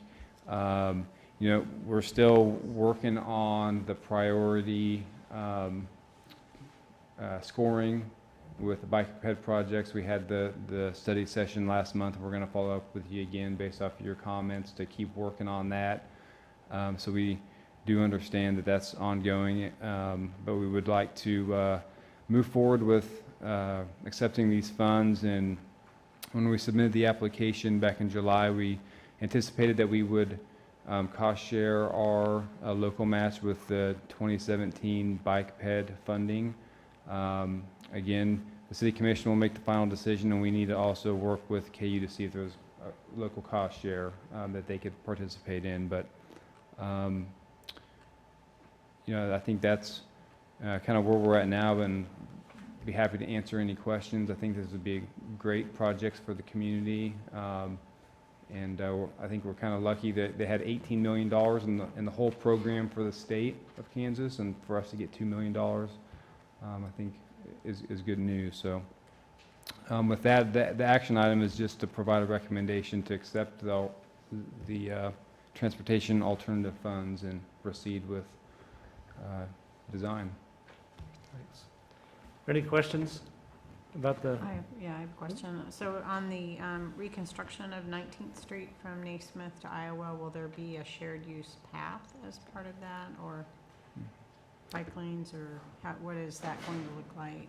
Yeah, well, there actually will be both. We're putting a shared use path on the north side of 19th Street from Naismith to Iowa, and then there'll be bike lanes on the street. The bike lanes will end before you get to the intersection of Iowa. So if you're going up the hill on 19th Street, you'll be able to get out of the bike lane onto the shared use path on the north side of the street. With the tunnel project, you'd be able to cross underneath the road. Without it, you'd cross at grade at the signalized intersection.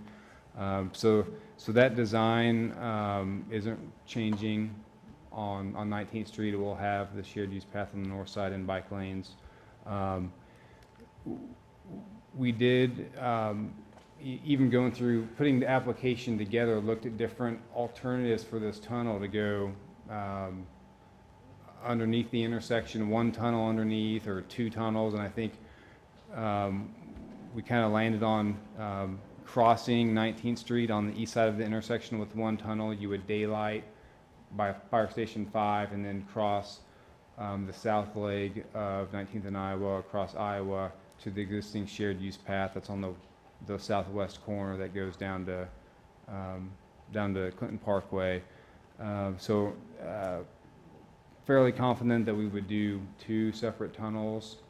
So you cross 19th and cross Iowa.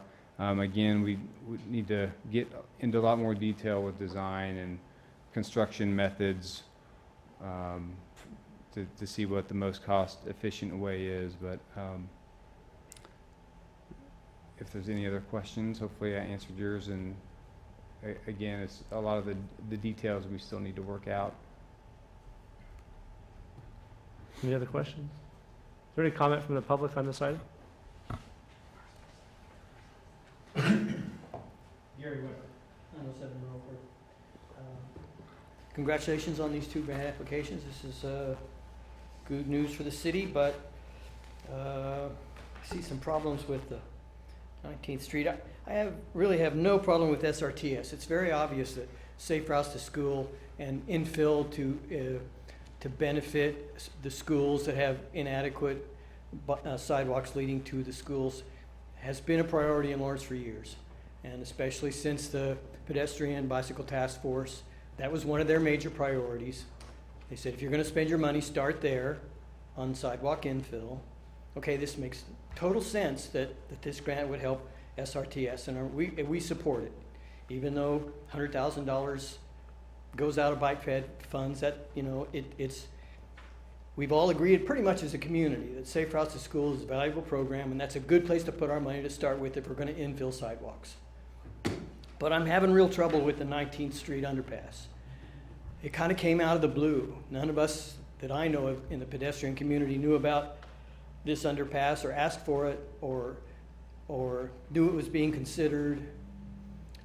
And it's pretty exciting that the state granted this award, but it takes $400,000 out of $450 that we have for 2017. So between these two, even without any cost overruns, and I would imagine there will be some, but even without any cost overruns, it takes every bit of that $450,000 plus out of the 2017 bike ped pass. So I can see the SRT. I think it's excellent use of those funds. It's what they were intended to be used for by the bicycle and ped community. But the 19th Street underpass caught us all by surprise, or at least it caught me by surprise and my colleagues in the pedestrian community. Really, hold on now, is this a major bottleneck for bicycles and walkers? Is this why the underpass? And I've never really heard justification about why we need a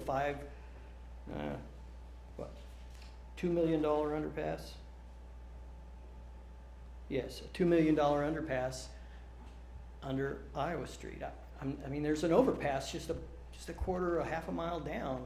If you want to get over into West Campus, there's an overpass not far away. It would seem to me like a natural thing to just use that instead of going down to 19th and going under and spending $2 million to do it. So I say congratulations on these grants, and I think it's appropriate to take $98,000 out of the $100,000 out of the bike ped funds for SRTS, but totally inappropriate to take it out of this funds for the 19th Street project. I think KU ought to pay the lion's share. If you can get $300,000 from KU and we pitch in another $100,000, that's much more realistic to me. I mean, it serves the KU community primarily. It's going to be primarily used by people going to and from West Campus. So why not make the people who are going to and from West Campus pay for it? Thank you. Thank you. Any other comment from the public? Yes, my name is Michael Allman again, Sustainability Action Network. And excellent points from Mr. Weber, because yes, this did somewhat come out of the blue, but it didn't really. As far as the public is concerned, most of the people in Lawrence, it came out of the blue. However, it was in the planning stage for a good 5 years by the state of Kansas and KU. It's all part of their $350 million Central District plan. They initiated it, and for the reasons like Gary said, so that KU students and faculty and staff, whatever, can move very easily from the North Campus to the Central District to West Campus, back and forth. They have a major bikeway, pedestrian way,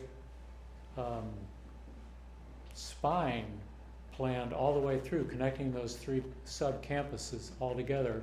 And this underpass is the keystone. KU really wants that there for that reason. It unites those three sections of the campus. The reason nobody in Lawrence knows about it is because KU doesn't have to comply to any local codes and regulations, they can do what they want because they're the state of Kansas. So there were no public hearings. That's why we never heard about it. There's no public hearings. It doesn't go to the city commission. It doesn't go to the planning commission.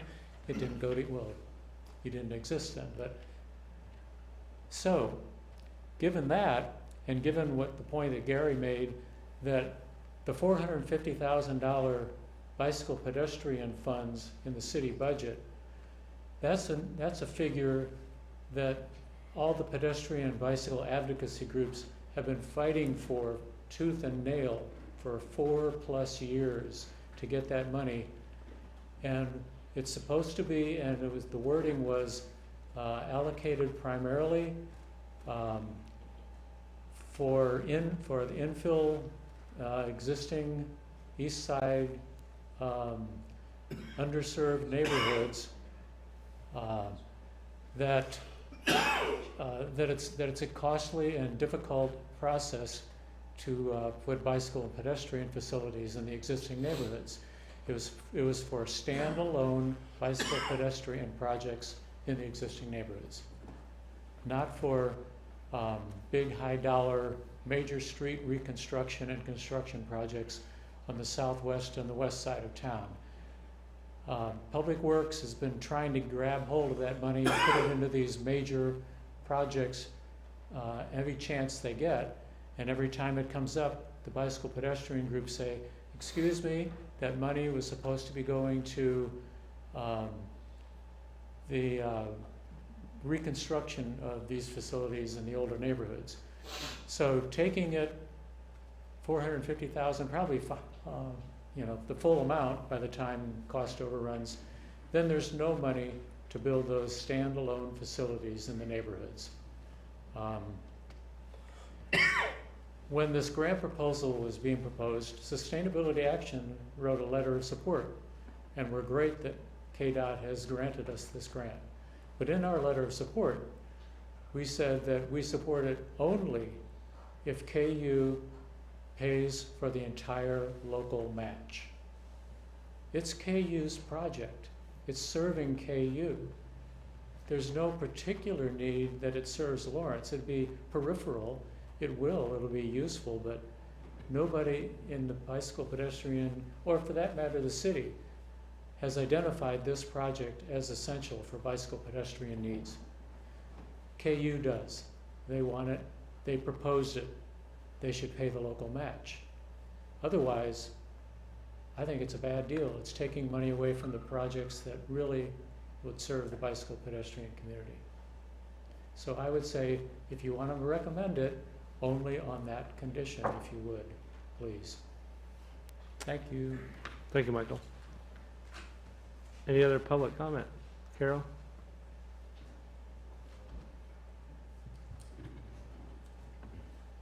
I'm a charter member of PEDCO, and I worked on the pedestrian bicycle task force issues. And I just saw this tonight. I was shocked.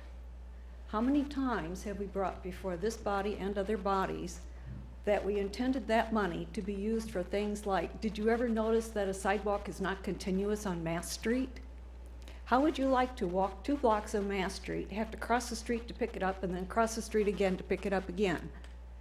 Or how would you like to walk toe to heel on 23rd Street because that's how wide the sidewalk is? Or how would you like to see, of course I have issues with some of these ADA ramps, but that's what the money is coming from. It's coming from this $500,000. It wasn't that long ago that pedestrians had no line item in the budget, none, maybe 4 or 5 years ago, not that long. Then we got it up to 100,000. Then our recommendation was to get it up to the 500,000. And then we're going to fritter it away on a tunnel that is not useful to the community at large. That just does not make sense. It does not make sense at all when I think of all the other things that we need to do. Did you know that the reason we have so many people jaywalking on 6th Street is because there's no way to get across? There are no crosswalks on 6th Street. Did you know that a majority of pedestrian accidents are downtown?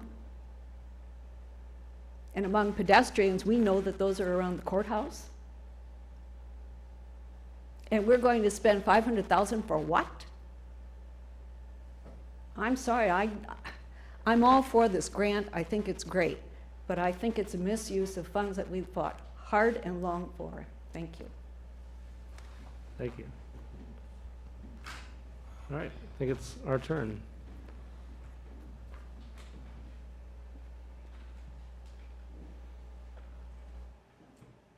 I guess go ahead. So I have known about this for years, at least 3. And it also came up this summer in an email. And I sent an email back replying to the email because I thought it was kind of exactly what we were hoping for. I can't find the email because I thought it would be really good to read. But I guess what I see is I have a lot of neighbors, and I live in the neighborhood just west of there. And there's a whole neighborhood of kids whose parents say we would love our kids to go to Lawrence High on their own without needing a car. And they said, but we won't let them cross, and the most logical place to cross is 21st in Iowa, and that's a nice street to bike on. And so my one disappointment is that the underpass won't be at 21st Street, and it's still going to be a hard place to bike on. But I understand that there are lots of other things that need to happen, but as far as a standalone project, it doesn't get safer, and it doesn't get more bicycle and pedestrian oriented. I do understand it will serve the KU community probably more than many others, but the Lawrence High, the high school districts are divided by south and north. And so there is a huge population of kids that get to school every day, and that this will help that our students, and I have to admit, mine is one of them. And probably as a result of this, I won't be buying a second car. So I do have some personal investment in this, and I will admit to that. But I also think Lawrence is long overdue for something that is specific to bicycles and pedestrians, and that is this safe. It is a huge chunk of money, and I do feel like it's something that would be great to see KU contribute to because it is part of that central district vision. I feel like I kind of had more thoughts on that. Like I said, ideally that would go at 21st Street. There are not enough crossings on Iowa, and I do agree there's an overpass pretty close.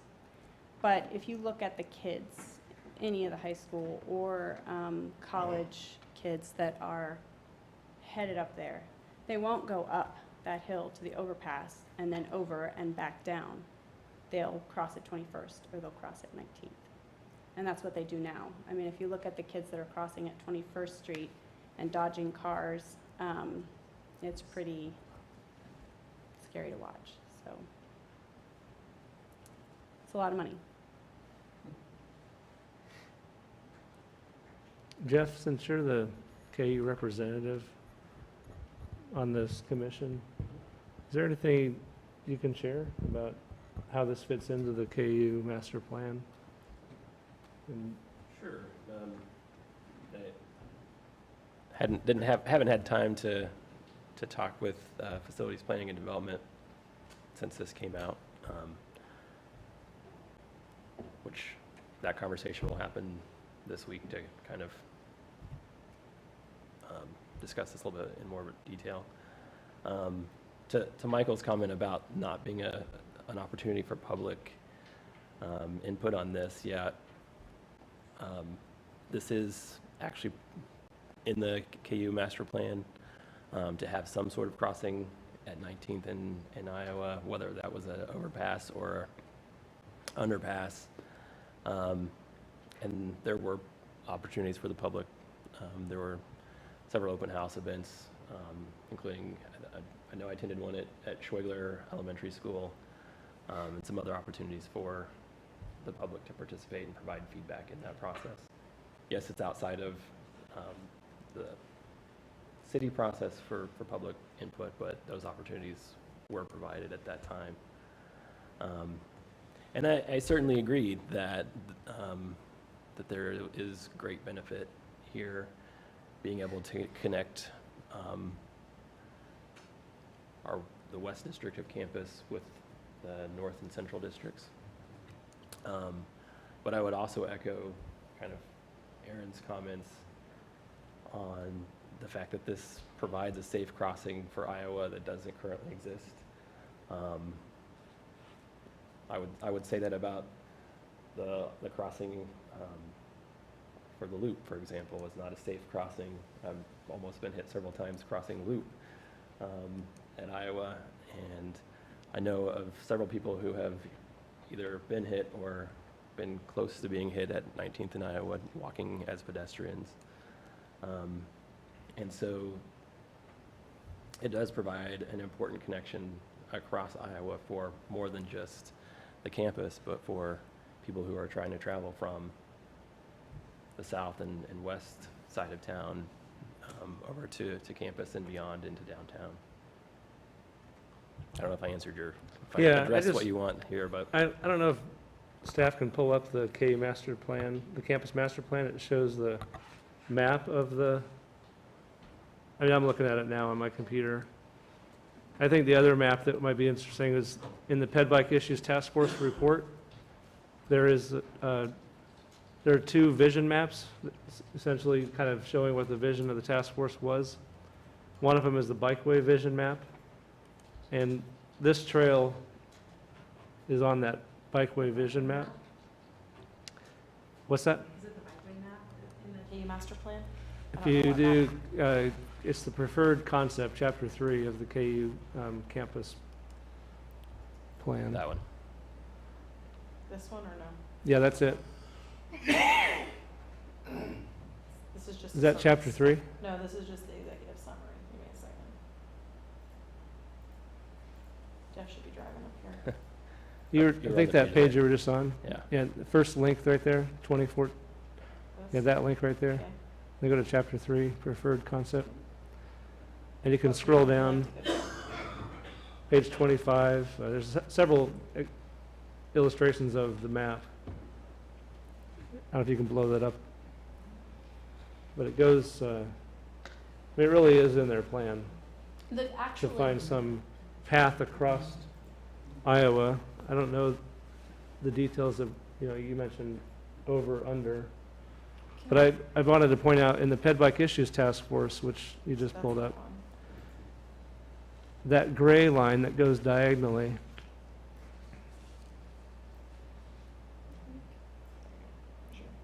goes right at the exact same intersection because it was essentially inheriting the campus, I think it's called the Jayhawk Trail, as part of the vision.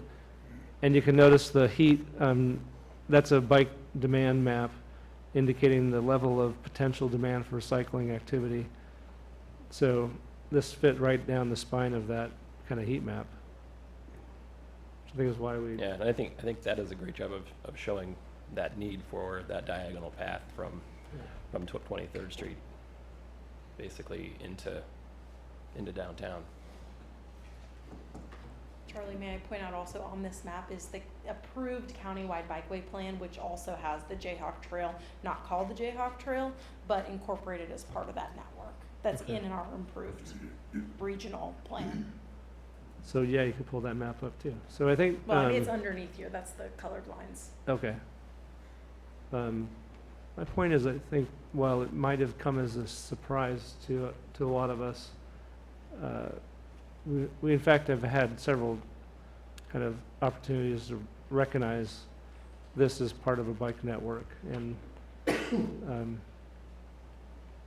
there's certainly sticker shock, but the cost of doing that project is significantly lower than it would have been otherwise. So I think that's another consideration. I don't know if you know what the cost would be just to put a tunnel underneath Iowa. It's not $400,000, right? I mean, or 1.6 It would be million. significantly more. I mean, it would be. Just closing down Iowa too, as well. Yeah, Yeah, that would not happen. right. Yeah, Charlie, I think you're right, that the leveraging of funds, we as a city is going to put in 100,000 or 400,000 or less, but we're getting 1.6 million on a $2 million project. I mean, that's what I see is the amount of money we're leveraging on that 400,000 is pretty significant. Really couldn't ask for a whole lot more as far as, you know, grant funding dollars. I do think KU has a stake in the game, though. Right. I mean, I don't Yeah, think it's in we their should have plan. to choke up $400,000.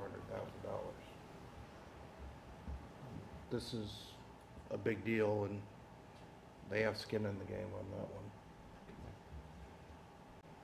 one. So, Dave, is it appropriate for us to give some recommendation that's contingent on a actual dollar amount from KU, or how would you like us to recommend something to the city commission on this? Well, you know, like I said, if we think about it as our role to recommend how to use the ped bike funding, would we indicate how much of that we're willing to contribute? Would that be a way to? You could do that. You know, like I said, we just haven't had a chance to discuss with KU in detail your cost share. And I think we would approach it a 50-50 to start. I mean, I think that's pretty reasonable. But again, it's hard to for you guys to make a decision based off the number if we don't really have it, you know. So before the recommendation goes to the city commission, we're going to have some more information from KU on what their participation could be. I think you could direct us to approach them with that option, 50-50 cost share, and then we're going to meet with them and see How soon what. do you have to have a decision? We would like to get this on a city commission agenda in October so that we can really get ahead of the game for design. Within the next week, we need to sit down with KU and discuss this with them, and before we take it to the city commission. But we didn't also we found out end of last week, didn't want to wait till November to, you know, get more comments out there. So just trying to get out ahead of this. And it was kind of like that when we got submitted the application. We got the application from KDOT and had less than a month to submit it. And so we're kind of in that same time crunch. But, you know, I think accepting the grant with the recommendation to sit down with KU and talk about a cost share, I think that is enough direction for tonight. And then obviously we'll go to the city commission to discuss the funding and cost share. Mark, I'm sorry. Mark, did you have something you wanted to say? No. Okay, sorry. Dave, is there a cost share on 19th Street from Iowa to Naismith with KU, or is it a CIP city at large? They're participating in some of the shared use path that's on the north side of the street. They participated in the traffic signal at 23rd and Osdale. And the property, you know, we would need right away from KU to do the tunnel without working with them to do it. So there's, you know, it takes a lot of coordination and collaboration to do something like this. They have contributed to the street project on 19th Street already. I don't have all the numbers off the top of my head, but I was just, if that was a $4 million project and their participation, I mean, I'm just trying to get a feel for what's happened so far. Is the 50-50, is that customary in your work on projects like this with KU? Or you don't have projects like this to do? Yeah, it's pretty unique. But, you know, again, KU is part of the community, but it obviously benefits them and benefits the city. So I think that's a reasonable first approach or ask. Again, we've worked with them on cost share of other projects. They cost shared to put in the shared use path along Bob Billing Street west of Iowa. So that's all in city right of way, and they paid for that rec path. So contributed in the past, and we've cost shared with them on projects adjacent to campus. We did it at Naismith and Crescent for that intersection, and there's bike ped improvements there too. So, you know, we're all partners in this, and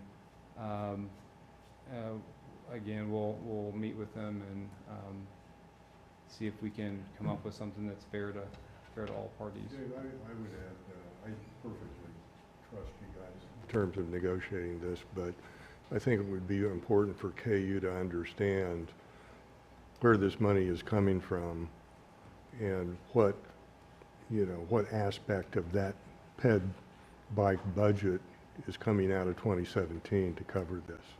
And that, to me, I would probably say at the end of the day, 50-50 would be about as far as I'd ever be comfortable going on this, and I would probably be more comfortable with something less than that. Now, how you get there,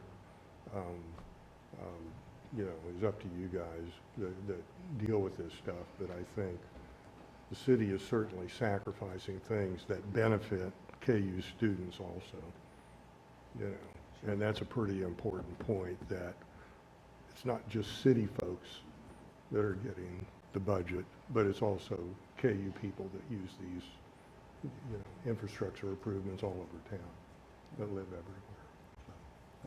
Yeah, we'll talk to them. And again, you know, on their end of it, I don't think they budgeted or planned for this either. So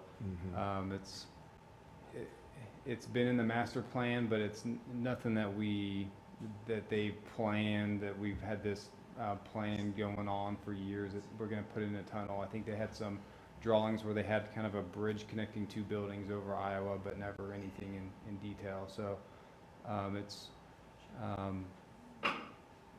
yeah, I think we'll take those comments back to them and go from there. So yeah, I would, you know, if there's nothing else, we're just looking for a recommendation to accept the funds and then continue to meet to see if there's a cost share that we can work out with KU. Could I please get a clarification? Yes, Michael, go ahead. For the city staff, basically, I was wondering if this supposed 50-50 cost share will include design, right-of-way, and utilities. Because right now, the city is absorbing 100% cost for that. Follow me? Yeah, I mean, I'm imagining you're talking about the cost of this project alone, right? Like 50-50 of this $400,000. Is that what you're? Yeah. I mean, the right-of-way, KU would have to donate the right-of-way. We're not going to buy right-of-way from KU and then split that somehow. I mean, the cost share would be construction cost. We're already doing the design of the project. It's the local match. Yeah, the local match. So we haven't looked at utilities in detail as far as public utilities that may need to be moved. You know, we got to work through some design issues on that. We've worked with KU on these last two phases of projects with costs and right-of-way and utilities, and they've donated the right-of-way to put the shared use path on the north side of the street and funded a portion of it. So we will take all that into consideration. Well, maybe we can make this into two motions. One could be the safe routes. If we recommend accepting the transportation alternatives funds for the safe routes to school phase 2 program, and then take the other one separately. Would you guys like to do it that way? That's fine. Okay. Well, I'll entertain a motion to recommend approval of the transportation alternatives grant for the Lawrence Safe Routes to School Phase 2 project. So moved. Second. Commissioner May made a motion to accept or recommend approval of the TA funds for safe routes, seconded by Commissioner Hamby. Is there any other discussion about this motion? Is there any comment from the public on this motion? All right, all in favor, say aye. Aye. All opposed, say no or nay. Any abstentions? All right, the motion passes. And then now go back to the TA funds for the underpass on 19th Street, 19th and Iowa. How do you want to? I'll make a motion. Okay. Whatever you want. Well, I think, you know, sounds like city staff would just like our approval or a recommendation to approve the accepting of the award with the caveat that they negotiate with KU about the local match. Yeah, I'll move that. Okay. Second. Before you make that motion, have you made the motion?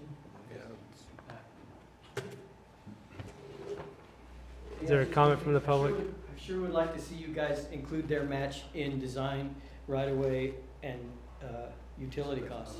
I mean, if they're gonna match you on the 20%, then they ought to match you on the city's costs for those three things, which may not be small. You know, so ask them for a match for both the 20% match and for the cost of design, right-of-way, and utility. Thanks, Gary. It sounds like we're giving you maximum flexibility. I trust Dave to negotiate whatever he can, so. Okay.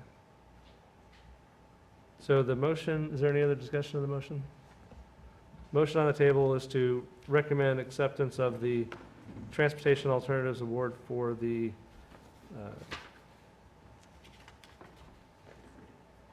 19th and Iowa Ped and Bike Underpass to include negotiating with KU around the local match. That motion was made by Commissioner Hamby, seconded by Commissioner Payton. All in favor of the motion, say aye. Aye. All opposed, say nay. Any abstentions? Aye. I'll just abstain given the. Jeff Severin abstains. Motion passes. Thank you.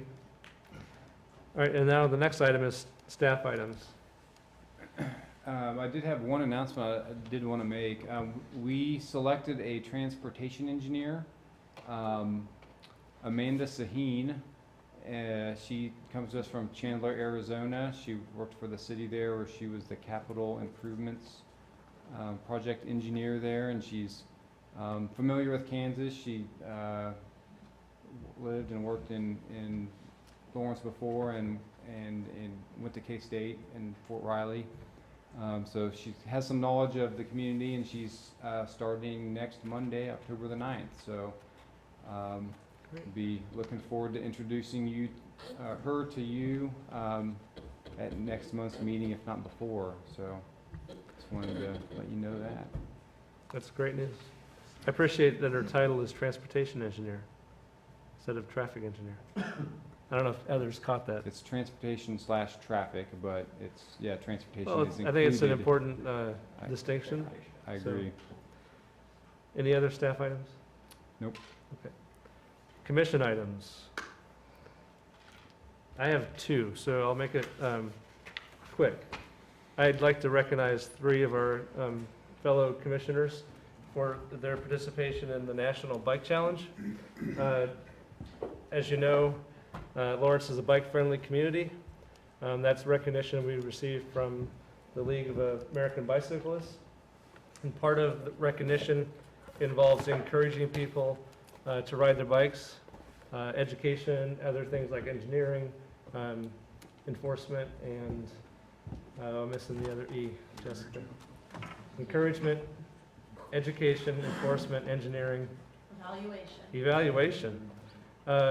Lawrence is a bronze level in their recognition for bike-friendly status. But I was really encouraged that 3 of our colleagues placed in the top 10 for the city of Lawrence for the National Bike Challenge. And the city of Lawrence placed number 1 in the state of Kansas. And I think the rating overall for the country was 35th. So that's amazing work, not just for our community, but I think for the 3 of you. So I wanted to give you that I have a little token of appreciation left over after the Safe Routes Town Hall. You guys, there's actually enough for you to all have some maybe, or maybe not quite. We have these reflective strips that were sent by the league, and they were to give out to people in recognition of their great work. So for those that you don't know who was in the challenge, Aaron, you were, I'm not sure if you were in the challenge or not. You weren't in the top 10. No. But did you this year? All right, I just didn't want to not recognize you. David Hamby is number 2 in the city of Lawrence. Steve Evans is number 5, and Catherine Schartz is number 8. And Catherine got a late start, kind of middle of July. So had she started on May 1st, I'm thinking she might have been way up there at the top, giving you a run for your money, David. Anyway, thank you for all 3 of you for doing the work of putting Lawrence on the map.